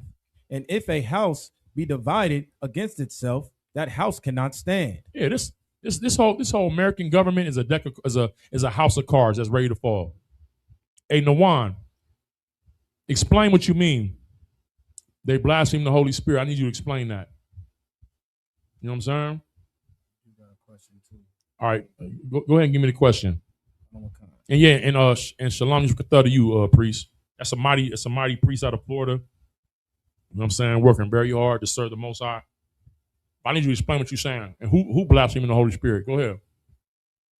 You have a question from the sister Dashana. She wants a general breakdown of the book of Ecclesiasticus, chapter 22, verses 1 through 7. Oh, I think he's talking about in the context of the Pharisees. No, you're right, Ak. That is blaspheming the Holy Spirit. Attributing the works of God to Satan is blaspheming the Holy Spirit. He's absolutely correct. Give him a hand. Salakia. You're absolutely correct, Ak. Salakia. I wasn't thinking. I was thinking about in the context that I'm in, but you're absolutely correct. When the Sadducees and the Pharisees said that to Christ, attributing the work of God to the devil, and that's for all of y'all out there too, who say that we work for Satan and we work for the devil. The angels are writing that down. You're You can't be forgiven in this life or in the life to come. You know what I'm saying? You know, and it's mostly our oppressors saying it. But if you a Black, Latino, Native Indian and you see Commander Johanna sending his men out to do this work of the Lord, and you saying that we work for the devil, no, we don't work for our oppressor. You know what I'm saying? But you love going to that slave and being you know, getting a daily wage, and that's working for the devil, working to keep this kingdom going. When you go and vote, you're working to keep this kingdom in power. What we have to do is what it says in Revelations 18. We have to come up out of here, not physically and getting a plane ticket, but get off of their system and rely on each other. That's the whole point, because Satan can't cast out Satan. Go ahead, priest. Well, if I could, what you're saying is tough because, you know, the Lord is not going to destroy this place without giving, you know, the nation of Israel a chance, you know, to come back. That's a fact. And so for all these, you know, people saying, oh, y'all work for the devil. Oh, y'all teaching this and y'all teaching that. Right. Well, what they have to realize is the Lord is trying to wake them up. The Lord is trying to give them a chance. Right. You understand? Because it's when, you know, these Christians, when they, you know, when the Lord do decide to return, and they're going to be like, oh, well, we didn't know. Well, the Lord going to say, well, I sent these priests out amongst you. Hey, and, you know what I'm saying? give him a hand. Give him a hand. That's a fact. And then the scriptures say he sent us out early. Since 1969. Give me, real quick, give me Job 9:24 real fast. I don't come. You know what I'm saying? I'm going to get through these little precepts real quickly. Like, you know what I'm saying? Like, you know, the wicked can't sit in judgment. If you look up right now, how many what is the largest demographic that is charged with crimes that they're found innocent of, you're gonna see that as Blacks and Latinos. We're the largest percentage of people that are charged with crimes that end up being exonerated of those crimes. We have the largest amount of exonerations, and we're charged the most, which lets you know that the people that are in positions to, you know, to govern law enforcement are the wicked. Because how is it that Blacks and Latinos have the most exonerations, but the people that are in the Epstein files are walking around free with no worries? That should tell you about who rules over us. Right? What you looking for? Yeah, go ahead and read that. Are you looking for the statistic? Yeah, I'm looking at Salaki though. No sweat, you good. This is the book of Job, chapter 9 and verse 24. The earth is given into the hand of the wicked. That's what the Lord's saying. The rulership of the earth is being given into the hand of the wicked. The wicked cannot clean themselves up. This is why we say the white man can't be saved. He can be judged, but he can't be saved because he's the wicked. And the Lord has deemed him the wicked. You understand? And read the scripture. No. Go ahead and read the statistic. Go ahead. Sorry. Black Americans are the most disproportionately exonerated racial group in the U.S. Read that. Say that again. Black Americans are the most disproportionately exonerated racial group in the U.S. In the U.S. We're the most. Keep reading. Comprising 53% of all exoneration since 1989, despite being only 13.6% of the population. How come y'all don't ever say that statistic? White people, my white friends, my white buddies, right? We was kings. How come y'all don't ever say that? How come y'all don't ever? Yeah, they always say that we're 13% of the population, but commit 50% of the crimes. How come you never cite that we compromise 53% of exonerations? What does that mean? That 53% of the time we've been accused of a crime and we're innocent. It's because the earth is given into the hand of the wicked. Is there any more on that? I could. Go ahead. It says black people are 7.5 times more likely to be wrongfully convicted of murder and 19 times more likely to be wrongfully convicted of drug crimes. Drug crimes, then what? Then white people. That's what it says. Black people are 7 times more likely to be falsely convicted of serious crimes, homicide, sexual assault, drug crimes than white people. Right. But we know that white people are doing it. Why? Because the Epstein files is white people's Bible. See, the Bible or Biblios, right? The Holy Bible is holy means separate. It's the separate Biblios, the separate records of blacks, Latinos, and Native Indians. That's our record, right? And it has all of it. It has the good we've done and the evil. It's the record of our rise and our fall. You understand? But y'all's records, y'all's Bible is the Epstein files. Right. And it's U.S. history. This is why Trump is going in and, retrofitting the museums and taking all the history of slavery out the museums and out the history books. You know what I mean? You want to call us workers and not slaves, right? Why? Because you don't want the record of your evil to be in the earth. You don't want to be viewed as what? The devil. You know why? Because you're going to continue to be the devil, and Satan cannot cast out Satan. But let me tell you who can cast out Satan. God. God can. And you know what the Lord called the children of Israel? He called us gods. He called us gods. So we'll have the ability, you know what I'm saying, to cast you out. You can read that in Daniel. That the saints, the repentant Israelites, are going to take the kingdom. Take it from who? The wicked. How are we going to take the kingdom? By putting morality back into our communities, man. By abstaining and separating ourselves from your wicked society. That's how we take the kingdom from you.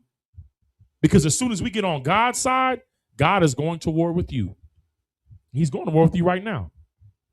That's what this whole conflict between Iran and Israel and America is, and Lebanon and Syria. You are all in our land, and the Lord is conducting an eviction right now. You understand? And it's going. And listen, this situation with Iran is not going to stop. It's not going to stop. Trump is going to probably blow the bottom out this bitch. He's going to blow the bottom out the whole floor out from America, because he's an idiot. You know, at least the white men of the 1600s had some intelligence, man. They had enough sense to write the Constitution and the Declaration of Independence. You got Peter Hegseth, the Secretary of War, you know what I'm saying, talking about how they want to aim for the children and hit the hospitals and hit the kids. We'll do whatever it takes to win. You have a complete savage and moron over the military. You have decorated generals with Navy SEALs and purple hearts and silver stars quitting the military because of who's in charge. You know, to all my white friends, you should really make some adjustments and get rid of all these mediocre white men. That's all this is. What you're seeing happening right now, why America's democracy, which it never really was a democracy, but while it's turning into an idiocracy, is because of mediocre white men with small penises, man. You understand? With small penises, man. That hate blacks and Latinos because of our large organs. But what you should be concentrating on is your mediocre activities. You know, you've been living off of blacks and Latinos for so long, just like how it was in the Great Depression. During the Great Depression in the Dust Bowl, the 30s, you had blacks and Latinos doing everything for you. So we had all the skills and all the trades. When we left, we went and built Rosewood and built Greenwood, Oklahoma, right? Black Wall Street. We built these cities that were thriving. Our own banks, airports, hospitals, schools. Why? Because we had the skill sets, and y'all were wasting away. Because why? Everything that you had was off of our backs. The only reason why America right now even has a position in the earth is because you either benefit off of our what's it called? It's called something capital. It's can't think of it. It's basically I'm using the word intelligence capital, but that's not what it is. It's another word for it. You benefit off of the knowledge capital of blacks and Latinos, or You go to where we're at, where we have our resources, and you take it. But you don't produce anything for yourself. You take our ideas. We seen that with tenderism, right?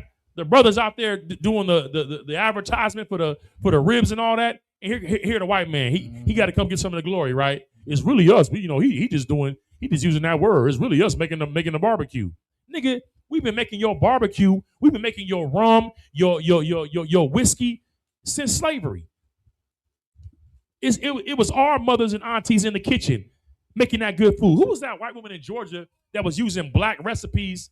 What was her name, man? That pudgy faced white woman. What was her name? And it come to find out, all the food that was getting cooked was by black people. That's what y'all do. You're not the originators of anything. The only thing the white man invented that he ever invented was really the patent office. That's it, man. The patent office, man. To patent black ideas, you know what I'm saying? And what we come up with. Go put in Google the list of black inventors and inventions and see what we've contributed to America to make America great. But the Lord has said that America's going to fall. You understand? And why am I telling you this? Because blacks and Latinos, we don't have to take cues or operate off the template of a failing kingdom. You understand? And Christ said this too. Give me Luke 22 and 25. Actually, finish reading this because this was the ultimate point. Finish reading Job 9:24. It's the book of Job, chapter 9 and verse 24. The earth is given into the hand of the wicked. Right. He covereth the faces of the judges thereof. You know what that means?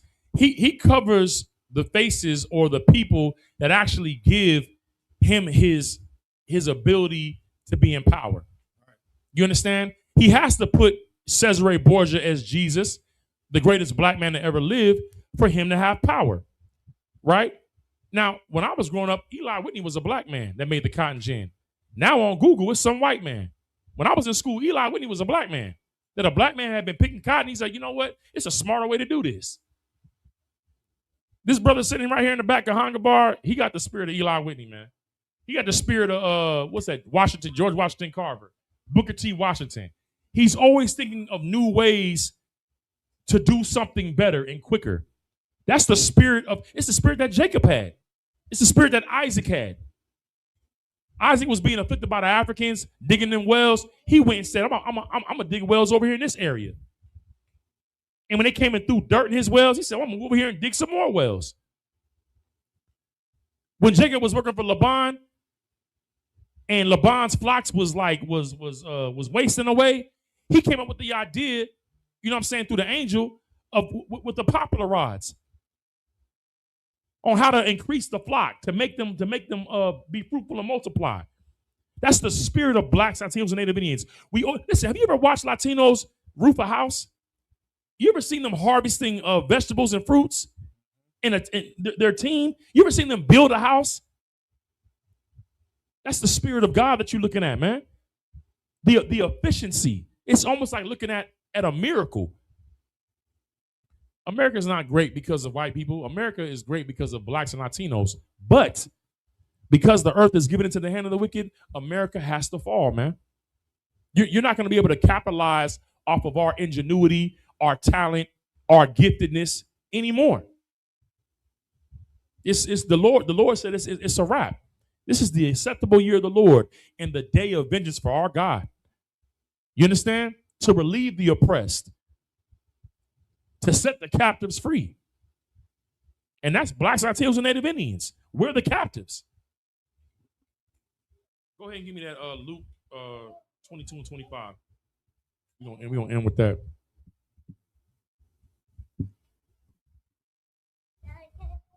Book of Luke, chapter 22, verse 25. We can't use the white man as a template for how we treat each other. That's why Christ said you can't serve two masters, for you're going to love the one and hate the other. You understand? You can't try to aspire to achieve something in this kingdom, and conform yourself to the world. When it says be not conformed to the world, it means don't be an Oreo. Don't have black skin but be white on the inside. You understand? The Lord wants you to be white, but he means clean and righteous according to the laws and the culture that we've been given. But he don't want you to have the spirit of the white man in you. You understand? He wants you to love your people, to love niggas, to love Latinos, to love our Native Indians brothers and sisters, man. Right? Read. Khan. This is the book of Luke, chapter 22 and verse 25. Uh-huh. And he said unto them, the kings of the Gentiles exercise lordship over them. Right.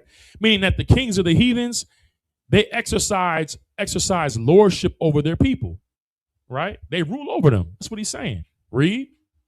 Khan. And they that exercise authority upon them are called benefactors. It says they that exercise authority on them are called benefactors. So what does that mean? It means that the people that are in charge, right, they benefit off of the people that they rule over. So Christ is explaining how the wicked rule, right, the heathens. He's the kings of the Gentiles are the wicked that rule over the heathen. And he's saying those that exercise authority over their own people are called benefactors, meaning that they benefit off of ruling over the people. But let's see if that's how Christ wants us to operate. Keep reading. Verse 26. But ye shall not be so. The Lord is saying, don't be like the white man.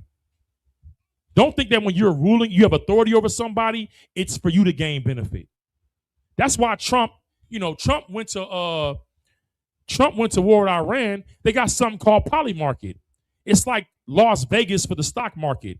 So now that you can bet on political and world events.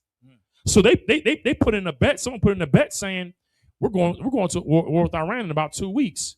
But it was insider trading because this person was connected to the White House and they knew that they were going to go to war. And they put in like, $20,000 and made like $600,000 off the bet. You understand? They're benefiting off of their rule of the people. Trump himself has something called the Trump coin. His son, whatever his son's name is, the young boy, set up a Trump coin and made millions off of it, which is like completely, it's for you to be a government official and to be in office and you're making money privately off of your political position is illegal. But the earth is given into the hand of the wicked. And they benefit off of the people that they rule over. The people don't gain a benefit. That's why it's all this MAGA regret. Right. You said you were going to do this. You said you was going to do that. You said this was going to happen. And now we regret voting for you. Well, yeah, Satan can't cast out Satan. That's right. You can't get Satan to get rid of the problem. That's what he does. So Christ is saying, this is how the kings of the Gentiles rule, but you shall not do this. Talking to the Israelites, the blacks, Latinos, and Native Indians. Read. But ye shall not be so, but he that is greatest among you. Commander General Yohana is the greatest among us. He's the greatest among us. Right. Right? Read. Let him be as the younger. If you ever been around Commander General Yohana, you see how he operates, how he moves. It's complete humility. You know, I talked about how Moses was the meekest man on the earth. I'm not trying to compare the two, but if you had to have a real example of today of who that is, it's Commander General Yohana. I'm talking about when you see him deal with all the power that he has in his hands, he acts as if he has no power. He's the one saying, "Oh, Salakia, is it all right?" And he has all the power. It says, "Let the greatest among you be as the younger." You don't see Commander Yohana driving no Rolls Royce with no big house and big mansion. Everything that he instructs us to do is for the benefit of the people, not to benefit ourselves. Keep reading. And he that is, keep reading. And he that is chief, as he that doth serve. Read that again. Let him be as the younger, and he that is chief. He that is chief, he that is in charge, let him be as what? As he that doth serve. That doth serve. That's the mind frame and the spirit and the vibe that our King Christ wants us to be in. If you have power and you have authority and you're in charge, you should be like the servant to the people that you have authority over. Right. You should be making yourself available to them to see in what way can I help this brother or sister for their lives to be better in this hell that we're in.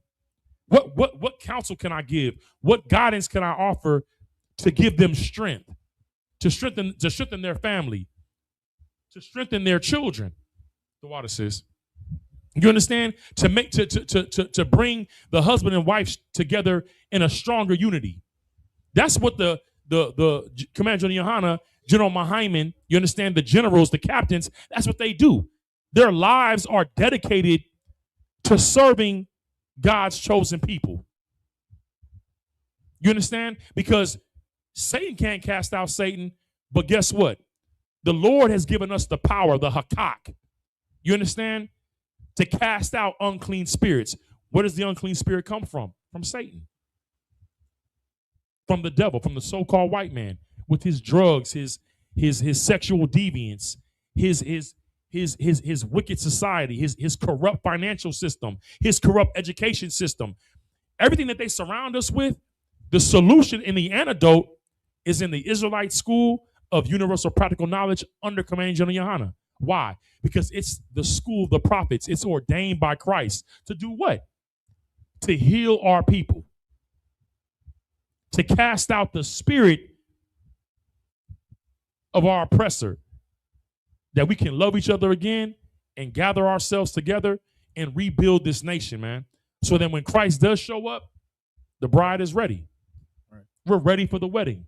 We're ready for the marriage. We're ready to go back into our land and to rule over this planet, man. So I don't know if there's any questions. Yeah, you had a couple. Go ahead. This one's a quick one. All right, no sweat. Yeah, the 22 and 1 through 7, right? Yeah, I got that one pulled up too. All right, go ahead. What's the next one? For Brandon, he asked, if someone is half white and black, then can they still be saved? Brandon, it depends on which parent is white and which parent is black. It depends on who your father is. If your father is black and your mother is white, you're an Israelite. And yes, you can be saved. If your father is white and your mother is black, then you are what your father is. You will be an Edomite. And there's no salvation for Edomites. The only thing that a white person, an Edomite, can be saved for is slavery in the kingdom. Right. If you don't die when Christ comes and the angels come and wreak destruction on the planet and on America, because America is going to be the lake of fire. Straight up. The Bible says that the eyes of the Lord are upon the sinful kingdom to wipe it off the face of the earth. The Lord's whole spirit and will is to destroy America and to destroy the satanic pedophiles. The angels see everything that's going on.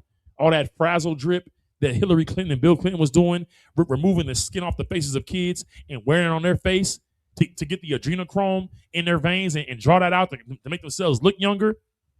Why do you think white people are worried about white genetic annihilation? They're not having babies. They're not replacing their death rates, their deaths with their births. They think the solution is getting rid of Latinos, deporting them. That's not going to save them. This is the Lord's curse on them. They're the only people on the planet. Listen, every other nation is a shade of brown, even down to the Japanese. And they're damn near pale white, but they're not. They're a shade of brown. The Lord marked them. They're the only nation on the planet that is not brown. The Lord marked them. So, it is what it is. But this ain't personal. This is just the Bible.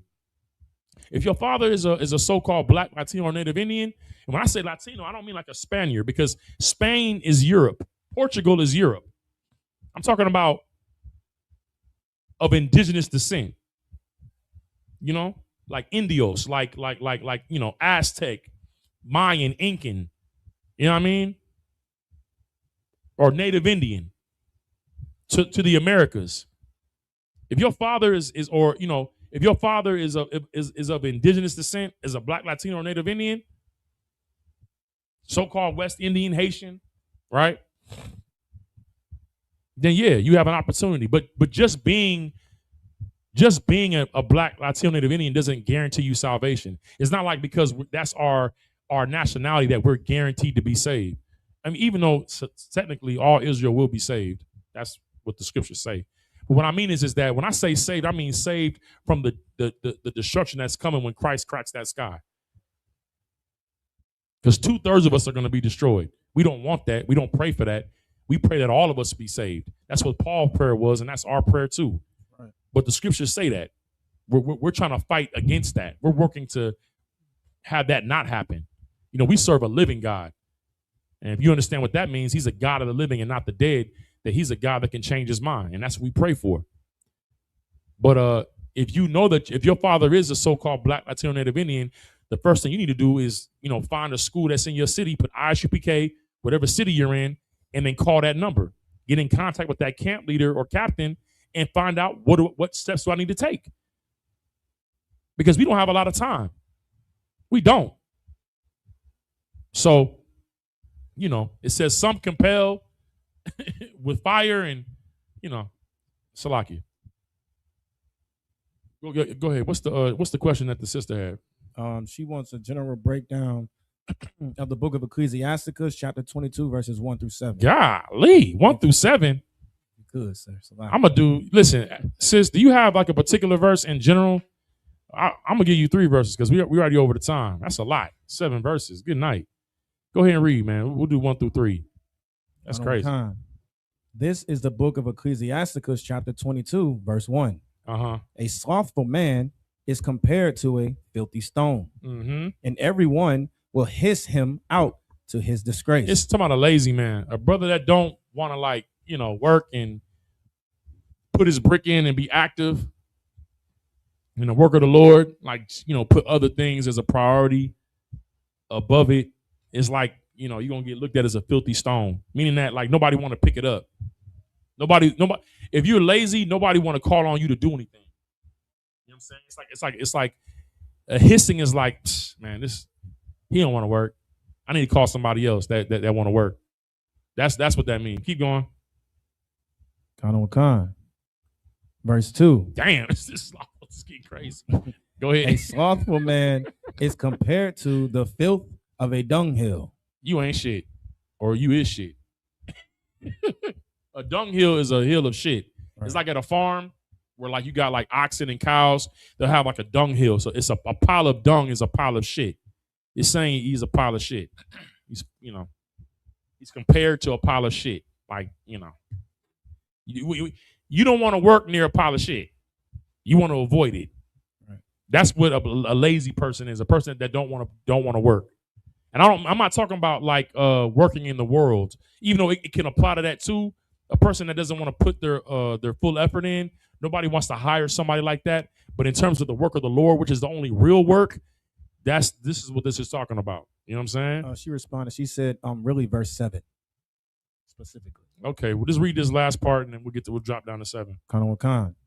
Every man that takes it up will shake his hand. Right, it's like you calling a brother that's lazy to help you do something. He ends up making the job a lot harder.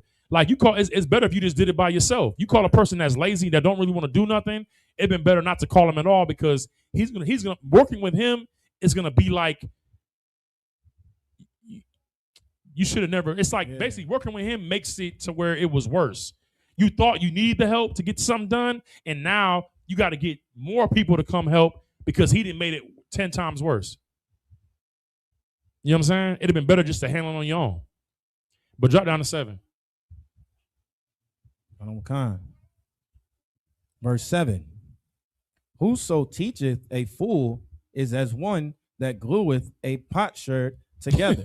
A potsherd is like a vase, right? It's okay. Sherd means shard. You ever break a glass in those little fragment pieces? You gotta be very careful. Especially if you break a glass on the floor, you got kids. You gotta make sure that you sweep all that glass up because there'll be shivers or shards. It's like a small fragment. So a potsherd is a pot that got shattered, a clay pot, and the sherds are like the small pieces. So it says, whoso teaches a fool is like gluing a potsherd together. It means you take the pieces that were broken and you try to glue them all together. what would that look like? A clay pot that shattered, and you took the pieces and you try to glue them together. What you think, sis Amaya? Is it going to stay together if you try to glue pieces of a broken pot together, or is it just better to get a new vase? Someone give her the mic. I want you to answer. You can say yes or no. You're gonna answer the question. I ain't playing with you. I ain't tell you to give no speech. Is it better to get a new vase or to put one that's broken and put it back together? What you think? Put the mic to your mouth. That sounded crazy. Fuck you. Put it up closer. Go ahead. Is it better to get a new one or just to try to put it together with glue? I'll get it. Put it. Say it. Come on, just put it there. She answered it. She just ain't say it to the mic. Say it. Say it to the mic. A new one? To get a new one. Give her a hand. Good job, Amaya. You know what I'm saying? Yeah, meaning that it's better to teach somebody that wants to learn and is going to take the counsel. A fool is somebody that gets told what to do, gets counsel, but they just ignore it and do what they want to do. You're trying to put something together that is broken. And it don't really want to get fixed. It's like you might glue it together, but it's going to end up falling apart because they don't listen. That's what that's saying. So teaching a fool is like trying to glue a potsherd together. It's ready to fall apart. Keep reading. Khan. Mm-hmm. And as he that waketh one from a sound sleep. Okay. You know that term woke? It's like you up on new information and knowledge, right? But the truth is, it's like that movie, The Matrix. Nobody really wants to get woken up. So trying to teach a fool is like trying to wake somebody up that's in a very deep sleep. Like number one, like I know when I used to live with my mother and she gave me up for school, you know, like I had to be at school at 7, but she might give me up at like 5:30 while it's still dark. And she come in and cut the light on. And I'm under the cover. She pulled the cover down like it's time to get up, and I'm not happy about it. I was having a good dream. You know what I'm saying? I'm back when Holly Berry wasn't laying with white men and losing her mind, or you know what I'm saying, but back during the boomerang time, I'm probably dreaming about Holly Berry and you know what I'm saying, and trying to get with her. What's the other one? The other sister. She ended up cutting all the hair off her head. I can't think of her name right now. Anyways. Back when women was women before the BBL era, having a good dream about Holly Berry, and then my mama come up in there and wake me up. I'm not trying to get up, and I'm gonna have a bad attitude about it. Right. When you try to teach somebody that don't care about the truth or don't want to learn or want to listen or take counsel, it's like trying to wake somebody up out of a sound sleep. They don't want to be. They don't want to be woke. They don't want to get up. They don't want to wake up. It's a waste of time.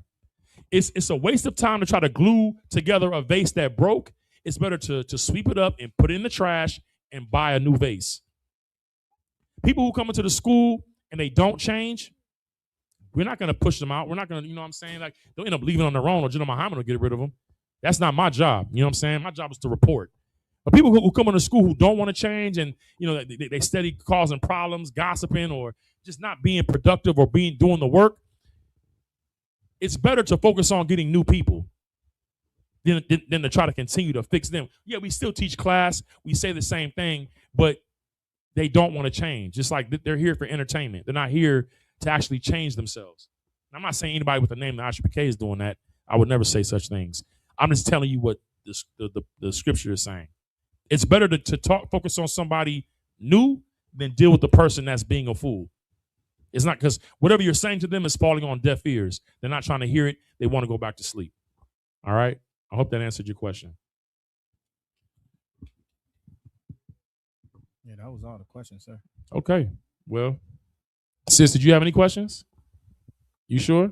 Amaya, any questions? Okay.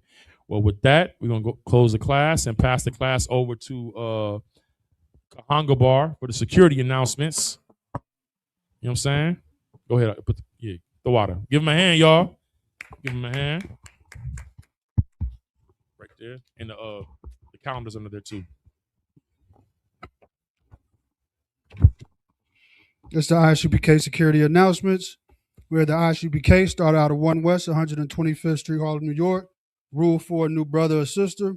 When a new brother or sister comes into the school, they are off limits for 6 months. They are to be saluted only. They are here to shed themselves of the world.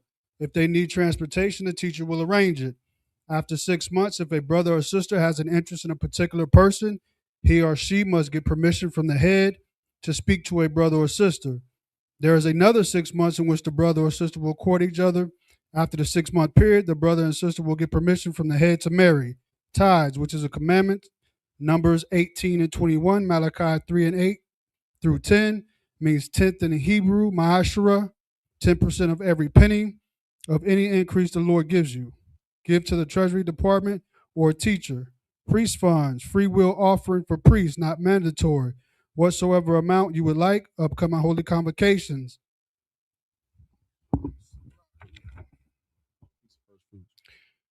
We have the Feast of First Fruits, starts after the Sabbath, unleavened bread, sundown, Sunday, Salakia. That's not it. That's it.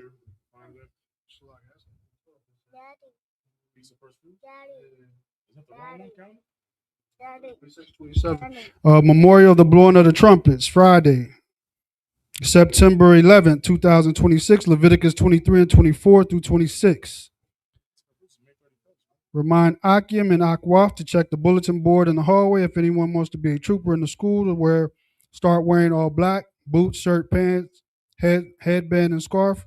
And that will conclude the security announcements. No sweat. Salakia, if we give out that wrong information, we gotta make sure we get that calendar correct. I believe the Feast of First Fruits, put it on me, is gonna be May 31st. You know what I mean? Which is a Sabbath service as well. All right, it's one of our holy convocations. 50 days from the Feast of Unleavened Bread. All right. But with that, we're gonna go ahead and close out with a salute to the Akim. Men of Israel, Imajim Shabbat, Imajim Barak, Yahweh Shem Yahushua Barakatah, Yadamatah, Sar, turn, face the sisters. Sisters, please stand. Men of Israel, Imajim Shabbat, Imajim Barak, Yahweh Shemal Latham Bashem Yahushua.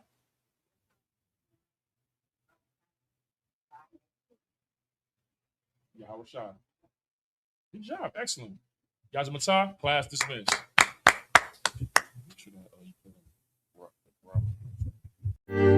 Because when I found this truth, guess what happened? I put my birthday away. When I found this truth, I put the drugs away. When I found this truth, I quit whoring my sisters. When I found this truth,